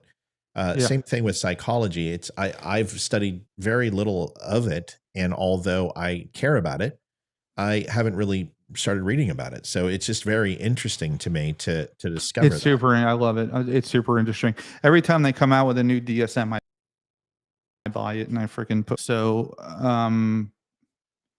yeah, I mean, but So I mean, when is this kind of like They're everywhere. transgenderism or Whoa. LGBTQ? You're born with it, and there's no choice and no option because you hear that a lot, right? And I'm not Yeah, trying so- to get us in trouble. So it's okay. So if you're a sociology student, right, Yeah. and this is where just full circle education comes in, right? The trivium and the quadrivium. If you're a sociology student, everything's socialized, right? If you get really into the deep philosophical side of it, your parents are straight and you were around straight people and you were socialized straight, and the same thing goes for where'd you go? He hung up. He didn't like it. That's not true. It's the thing, dude. It's been an hour or Yeah. whatever. So go ahead. I So heard you and where I you had this- stopped. Go ahead. So in sociology, they believe that 95% of everything is socialized. If you're straight, it's because you're socialized to be straight. If you're not, it's because you're socialized. Something in your development, in your cue, triggered you to start thinking and moving and acting that way. Now, I'm not saying that's true. I'm just saying that's the side of it, as far as the philosophical process. But I had this conversation with one of my sociology professors, a very smart woman, graduated Stanford University with a PhD in sociology, and she said, "Oh well, women are socialized to gender stereotypical roles." And I said, "Well, what about lions? I mean, a male lion just sits around all day and does nothing. Are they socialized that way, or is it just in their natural development through evolution?" So the sociological side of it is philosophical, right? But there's a lot of science in it too, which is it's a super interesting subject. So when you study- that's always been my argument is that it's not just necessarily one or the other, because one of your commentators in here, I really appreciate the fact because I'm listening to what you're saying and there's a lot of correlation between the two, is that from having a mother who let's just say bipolar disorder, is that developed? And my belief is absolutely, and it can be inherent and passed down genetically, of course, but also from external stimuli and seeing that behavior. I believe that you can absorb that through osmosis and ultimately have some of those same type of neuroses that you see when you're growing up. Therefore, it wouldn't just be inherent; it would also be external stimuli can. Yeah. So believe it or transference can not, take place. Yeah. So in the academic world, it's a constant conversation where they What I'm have saying that it's both. Yeah, well, it's Okay. well, you have people that say that it's both. You have people that in an academic environment, you have people that are saying no, everything's socialized. Then others that are saying everything's biological. It's just who you are. You're born that way. But it's a very in-depth conversation that happens in colleges all across the country. Okay. So I mean, it's not a something common. that is foreign. But I'm with you because I do think that there's certain genetic traits that kind of are within you, but then if you're socialized, like genetic seeds that are in you, But then when you're socialized to certain things, that seed maybe starts to grow. Correct. Yeah, because would you be an alcoholic if you were never exposed to alcohol? Right. And that, they say that that's genetic, or Right. did you just grow up watching your parents drink all the Right. time? And I think it depends. And that's the one problem with the study of sciences, is that you have incontrovertible fact based upon the evidence that we have. And then you have supposition, which is based upon the largest correlation of factual evidence that we have. It's really difficult when it comes to the social sciences to say that these are exact, because they're constantly evolving, constantly changing the more we learn about the human brain and emotions. And that's where you and I get in trouble, because when it comes to the LGBT community, which I support inherently, and everyone has a right. Too, yeah. I completely support. I just think it's an interesting dichotomy to study it and understand it, so we can stop necessarily applying you're going to hell because you do this or else. Yeah. So for me, if they say that, if we're talking specifically about the LGBTQB or whatever it's called, I know they keep adding letters, which is fine. To me, it doesn't matter. I don't care if you're born that way. I don't care if you're socialized that way. Right. You have a right to do what you want to do. It doesn't. I'm not even going to get into that argument. You can do whatever you want to do as long as you do not hurt anybody else. If you're in a consensual relationship with anybody, it doesn't matter as long as that other person agrees. Correct. Yeah. You and I have the exact same opinion. Yeah. Okay. So, well, see, dude, I love talking to you, man. I do. I just, and so I don't mean to put you on the spot. Like, if you were to bring up the John F. Kennedy assassination, you fire at will, right? I'm ready to go. You want to talk about Civil War? You want to talk about thermodynamics? Probably be able to have an interesting conversation. You want to talk about, whatever. But we all have our study ofs, our ologies, and I've always wanted to study psychology, because I've never found a lot of benefit to it, because like I saw a psychiatrist when I was 12, because my mom and dad, I hypertension. I was all over the wall. I was definitely ADHD.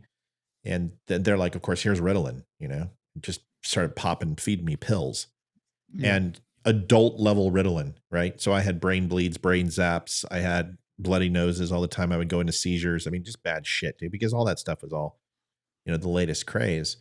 And so they're like, okay, well, let's go ahead and sit him down with somebody and talk to him. And this guy, was like, well, let's play chess.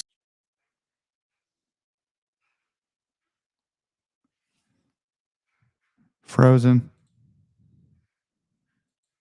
Let's see if I can pop him back on. Well, Matt, you're frozen. I don't know if you can hear me, buddy. Joe Wheeler, Hobbs versus Locke. Yeah, that's it, Joe. That's a long discussion for sure on that one, but it's kind of similar to what we're talking about nature versus nurture. Let me see here.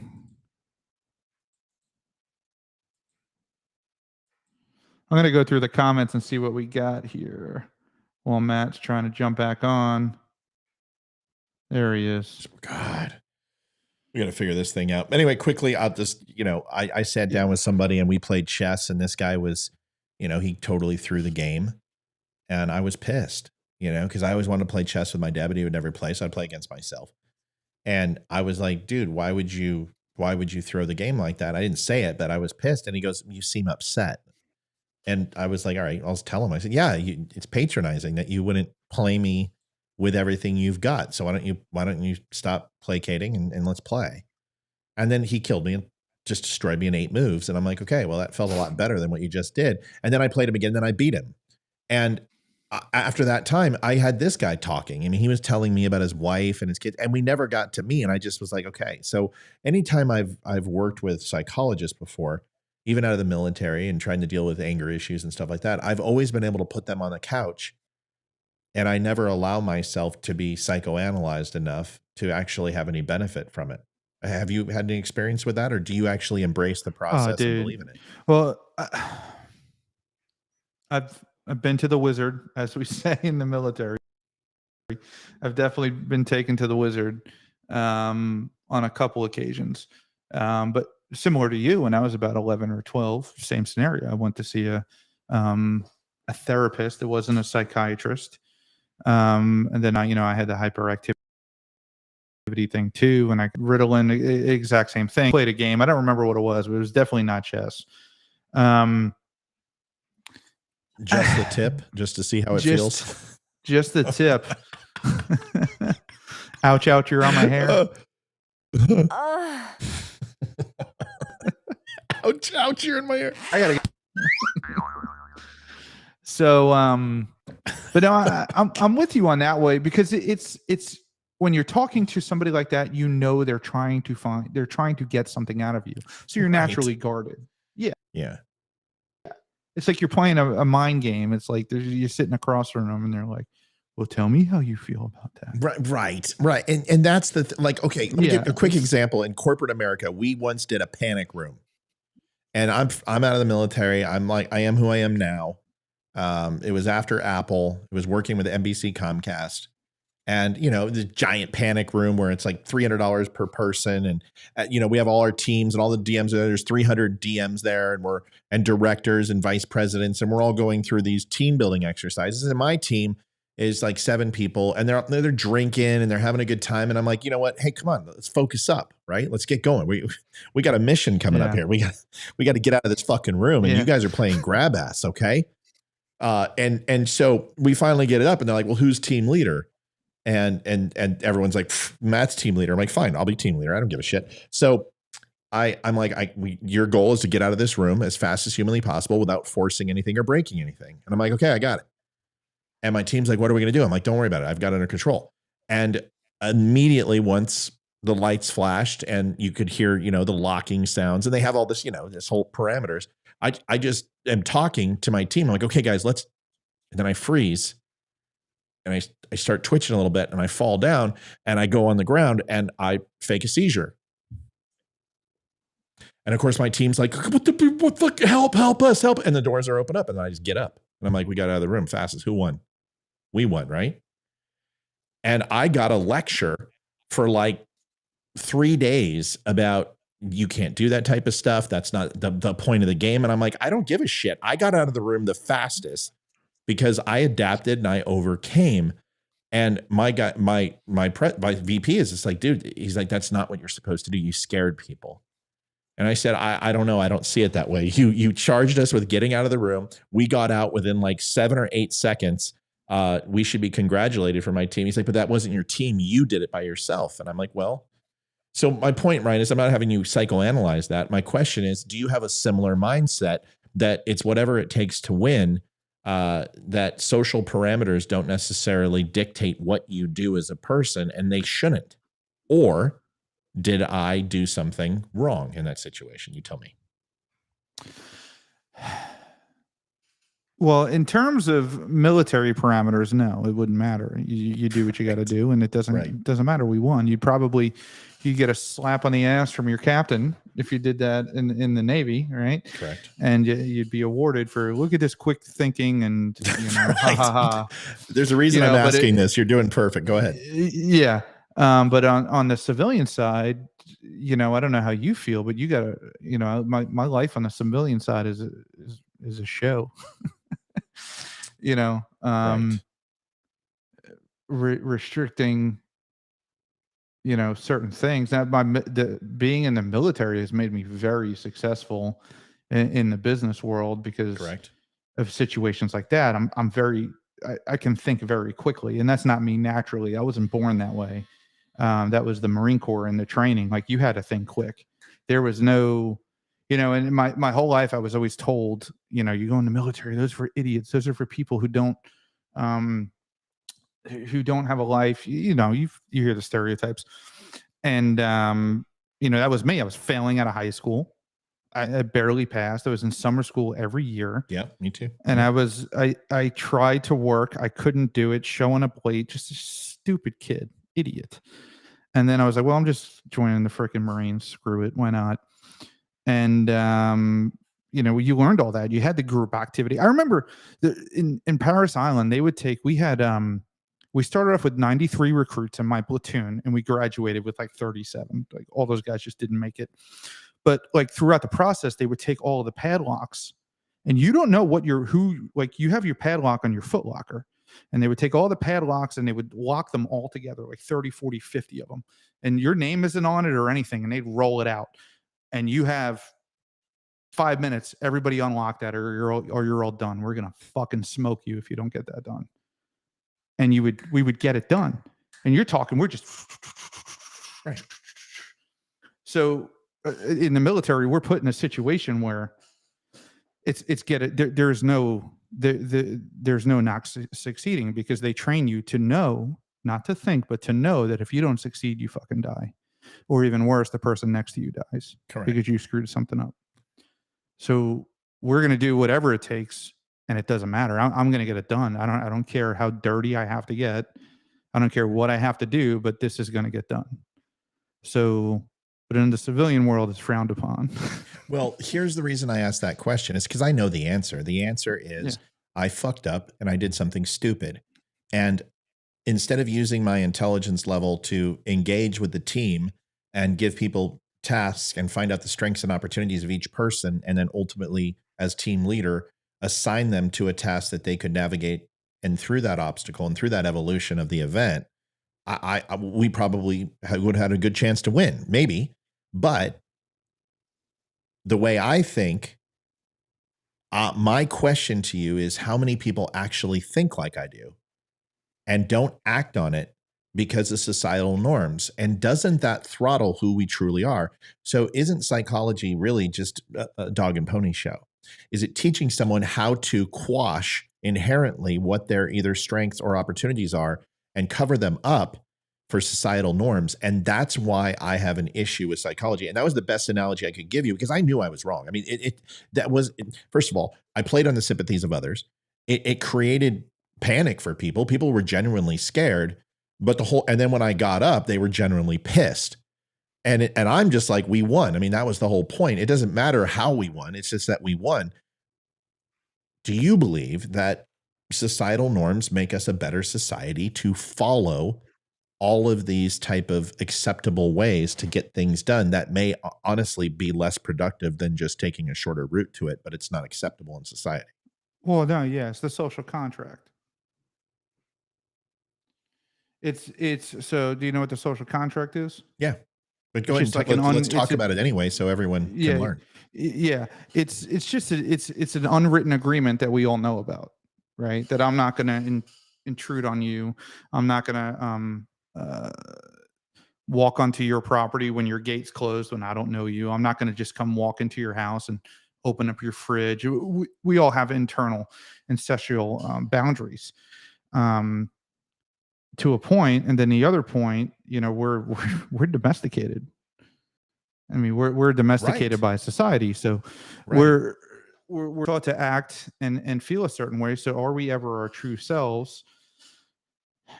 That's a good question, but it's the question I'm asking. Yeah, I mean, if you want to look at it, can I rephrase the question real quick? Sure. Rephrase. If you and I were in a situation where dollars to donuts, that it's life or death, and we're in that room, and say we woke up with 2 bags on our head and we managed to get ourselves free, are we going to give a flying shit about how we get out of that room, or are we just going to execute and get out of that room? My point being is, what are we preparing for going? Well, it's fun. Well, trust me, in an escape room, in a real situation, in a real scenario, there's nothing fun about it. And I understand we're going to play pretend. It's like, okay, it's kind of, all right, paintball. I'll play paintball with people, and I don't fuck around. Like, I don't sit there and go, oh, dude, it's freaking ghillie suit. It's freaking take it seriously. Let's win. And I get online, squad rush. We're going to do a flanking maneuver. But you get what I'm saying is that's alpha mentality.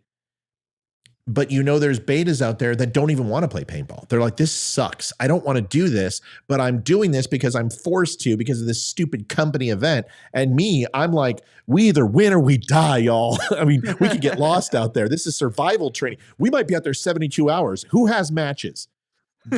So, Check your canteens right now. right, you better have 2 pairs of socks, motherfucker.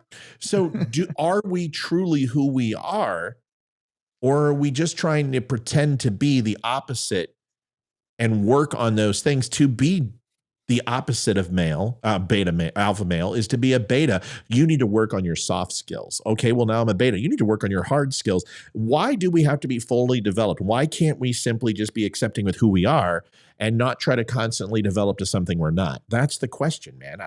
I think that's one of the reasons why we are where we are today. The pussification of the United States of America, in my opinion.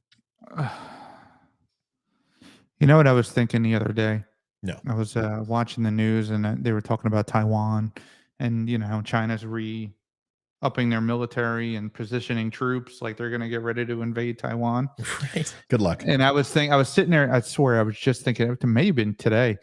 I was like, so we have Ukraine and Russia that we're going to proxy war, right? Which is pissing Putin off. One of the biggest superpowers in the world with the biggest and toughest military. Let me tell you something about the Russian military. They don't fucking play. And so then you and I vehemently disagree about that, but that's okay. That's a whole nother conversation. Go ahead. Yeah, that's a whole nother conversation. I had an experience with them, but we'll get back to that. We'll circle back. We should. I really would like to hear your perspective and tell you why you're wrong. But and then you have China with an endless amount of troops who, if they invade Taiwan, and what are we going to proxy war that too and roll right into World War III? Logistically, it's not that easy. Yeah. Remember Normandy and how long that took to plan. China doesn't have the logistical power to do that yet. So, but anyway, go ahead. Not yet, but I'm talking 2 superpowers. Yeah. And I was just thinking, yeah, what would happen if they just invaded the U.S.? Would the left come out with their dildos? No, you would have 360 some odd million firearms. Well, I know that part. Yeah. And just stay home. We got it. Russia doesn't have Russia can't even fucking take Ukraine, bro. You're talking. Okay. First of all, you're talking about somebody whose AOR was counterintelligence against Red Russia. So I know a little bit about Russia's capabilities, and they are not a military superpower. So, well, the country's a superpower, right? No. And then what are they? They are a failing, propagated rust fleet of archaic systems and a bankrupt country that ultimately knew that if they didn't get into Ukraine 10 years, they would be completely insignificant and sucking hind tit to China. Yeah. So my experience was when I trained with the Russians. Mm-hmm. Not necessarily. You obviously know more about their military capabilities and equipment and logistics and all of that. I was just talking about the toughness. Oh, they're fucking incredibly tough. Yeah, they're incredibly tough. When I was saying that they don't fuck around, no, they don't. No. Yeah, like, I mean, their training consists of laying on their back and getting heel stomped in their chest and stomach. And breaking ribs. And you're not going to tell me that Russian special forces, that Russian Marines are not incredibly strong, incredibly tough, and amazing. Yeah. I mean, so have you been to Russia, or did you trade with them out of country by chance? So I train with them here. Okay. So go ahead. There was a little thing. I was intimately involved with some KGB people from when I used to guard assets, a little something called the START Treaty.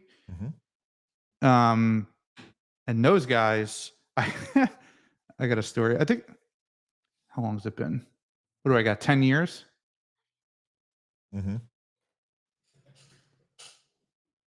So anyway, one of these KGB guys, I was in the convoy and I was in their Winnebago, and they brief us on all these guys that are coming in to do the inspection. Right. And they're saying, this guy, he's KGB. This person's actually a legitimate inspector. This one's got a photographic memory, blah, blah, blah, blah. And this one's an agitator. So I knew all this stuff, and I'm standing there. Nice. And he gets up, and then he pretends to fall and lunge at me. And I'm like a 22-year-old Marine. Sure. You're going to react. That's what he wanted, right? But I didn't. But I didn't, thank God. That would have been an international incident. That would have been. But the start, I could talk about it now. I'm just going in my mind whether or not I can. No, because I I think do the same thing. It's fine. I know what you're doing. That's why I'm not pushing. Yeah. So the START treaty is gone. It's sunsetted, right? Or did they re-up it? I think they. I think it's gone. If the START treaty is gone, I can. I don't know. Let's find out. Yeah, that's what I'm looking at. I know I know of what you refer. Whether it's still pending, I have no idea. No, February 4th, 2026. Okay, so Yeah. cease and desist. Cease and desist. I know nothing. So nothing. here's the reason why I say it is that my job was to obviously keep an eye on Russian assets, submarines, predominantly submarines, because the Gulf War, and during those times they were sending down Hong SS submarines, Chinese submarines. They were getting rid of their old diesel subs, and we would obviously track movements from that. But I've been to Petropavlovsk, Severomorsk, Vladivostok. I'm fairly familiar with the Politburo and KGB, former KGB, Russian intelligence services, and I've studied their military. And when you do strike and intel, your job is to be a person who ultimately would not only identify command and control opportunities to formulate and strategically plan an attack into Russia if asked, but you gain a certain level of knowledge from message traffic, from geopolitical situations, and everything else. Russia is a nuclear power, which makes them a superpower for sure. But financially and economically, they are absolutely dying as a country. Russia has put all in on black on Ukraine, and it's horribly failing. And what you're going to see, and what my prediction was, is Ukraine would be able to hold indefinitely with proxy help from the United States, and that wound up being true. And a lot of people said I was crazy when I said that. They're like, Russia's going to roll them in 3 days. And I said, you are horribly overestimating the logistical. I didn't think they'd roll them in. Russia is scary. They are cold. They are deadly, and they are a mechanized force. But the one thing they are not is logistically sound.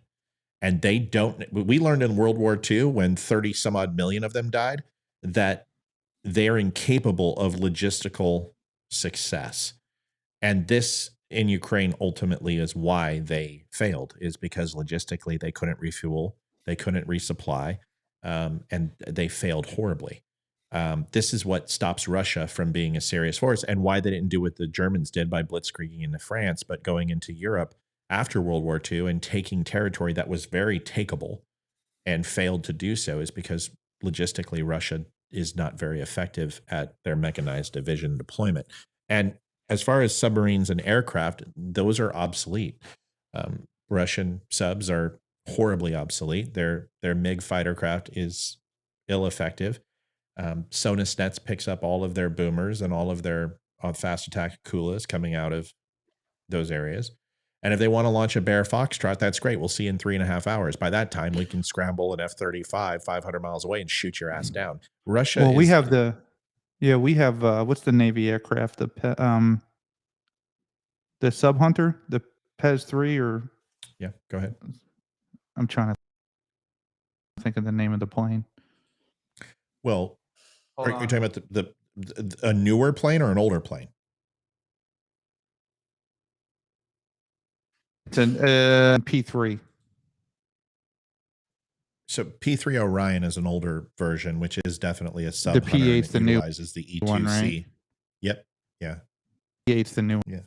P3. Yeah, that's what the reason why they haven't changed sub hunters in so many years is because they're effective as all hell. P3 Orion is effective.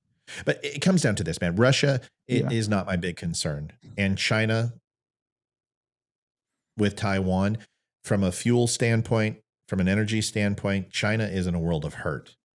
I'm not saying that they're not considerable foes. I'm just saying a land war in the United States is not going to happen unless they use tactical nuclear weapons and then invade, which is pointless.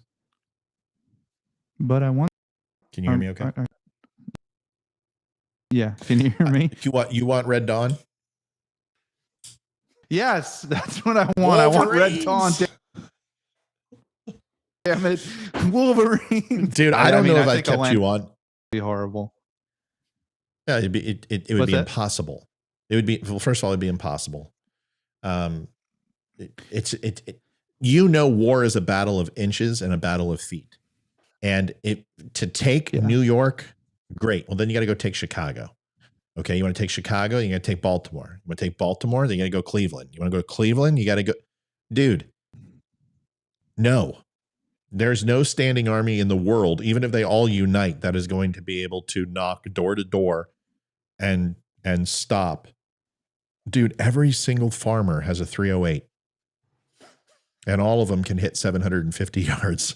You're just not going to come into the United States. Remington 700. You're not going to be able to fucking sustain, bro. When you take an inch, you're going to lose a mile. It's just, it's just. Well, here's my prediction in 2023. You're going to have to do. I feel that the Russians are going to unite with the Koreans, and they're going to parachute into the Midwest around and tell my fellow students to get in the back. Swayze, pee in the and then we're radiator? going to go to the mountains. You're going to pee in the radiator? Yes. I got you, Pony Boy. I got you, Pony Boy. Oh, wait, fuck, that wrong movie. Well, listen, man, I don't know if I'm keeping you. Because when I talk to people I can talk for days and hours. So if ever there's a time you got to pop smoke, and Charlie Mike, you just let me know. But I'll do that now and just say, dude, I love talking to you, man. I appreciate our conversations. I learn something new about you every time I come on. So appreciate it. And same with you, dude. I think we had a good flow, and we kind of. I'm not too familiar with him, so. Well, and I think there's an argument waiting to happen, and I want to see how that works. You know what I mean? Shit, are we cutting out again? Test between us? Yeah, dude, I want to see what that feels like. Yeah, I can hear you. It's just we're running a little slow. I want to know what that feels like, because Leroy is one of those guys, and we don't argue very much, but when we do, it's always fun. It's a blast. So I can't wait till we get to find something we disagree on fundamentally. We get to it, and I already. What is it? Abraham Lincoln. Oh, I know you don't like Lincoln. Do you think I'm a Lincoln fan? Maybe. I don't know. Well, dude, you have a shirt that says Tyrant with Lincoln on it. I'm pretty confident I know which side of the aisle you come across. Dude, if you expect me to sit here and say that the South was guilty and everything, and that we fought this only over racism and slavery, fucking please. I'm not that naive. Yeah. A lot of people are, But and it's frustrating because it's what you learned in school. It's part of the just part of the propaganda, Well, when you win the war, you write the history. I don't think we'll argue over that. I don't think I have a dog in that fight, because I can see the inequities in Abraham Lincoln.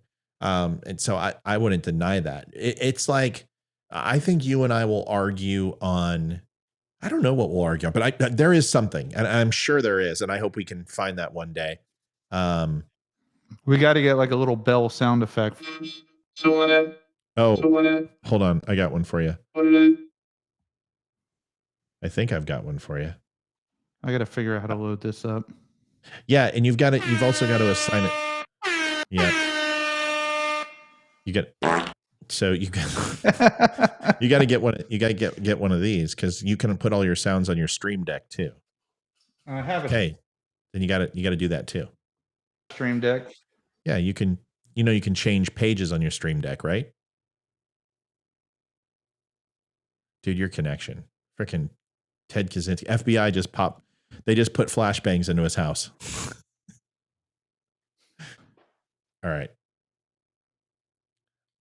buddy. How is it now? Yeah, you're better now. You sound gravy though. You sound good, dude. That processor is ridiculous. All right, brother. I'm gonna let you go, buddy. All right, man. I'll talk to you soon. Thanks for having me on. It was enjoyable. See ya. Veteran crisis line. Oh yeah, shit. Veteran crisis line. If you don't know, let me see. Shit, can I pop this up? Okay. Veteran crisis line. I'm going to give you the 3-digit number. 988 is all you need to hit now. You don't actually have to dial the 1877. God, I can't believe I don't remember it. That's ridiculous. Hold on. I've said this 700 frickin' times. 1-800-273-8255. Press 1. Veteran crisis hotline. 22 veterans a day commit suicide. Traumatic brain injury, PTS, anxiety, and depression are all very real. Please do me a favor. You recognize these signs in a veteran. One thing that we always learn in the military is you need a swim buddy, you need a battle buddy, and right now veterans need anybody. That anybody is you. Please provide this number. If you can't make that phone call, I will make it with you. You can reach out to me. You can reach out to Ryan or any other veteran. We'll be happy to. We've been in that hole. We know how to get out of it. Remember that it will never be disclosed to your duty station. It will never impact your service. And if you are not a veteran, you're a civilian, don't let the name fool you. You can dial that number at any time, and you can go ahead and call free of charge. By the way, Ryan, we got to talk about Minutemen coffee. Definitely. He's my boy. And Don would love to talk to you and love to get you some samples. So if you're not selling coffee, let me know. He'll take care of you. He's awesome. And I'm going to probably be working for him as of tomorrow. So just FYI. Yeah, let me know. Yeah, I'll put it in my shop. Pop and smoke, buddy. Charlie. All right, brother. See you, man.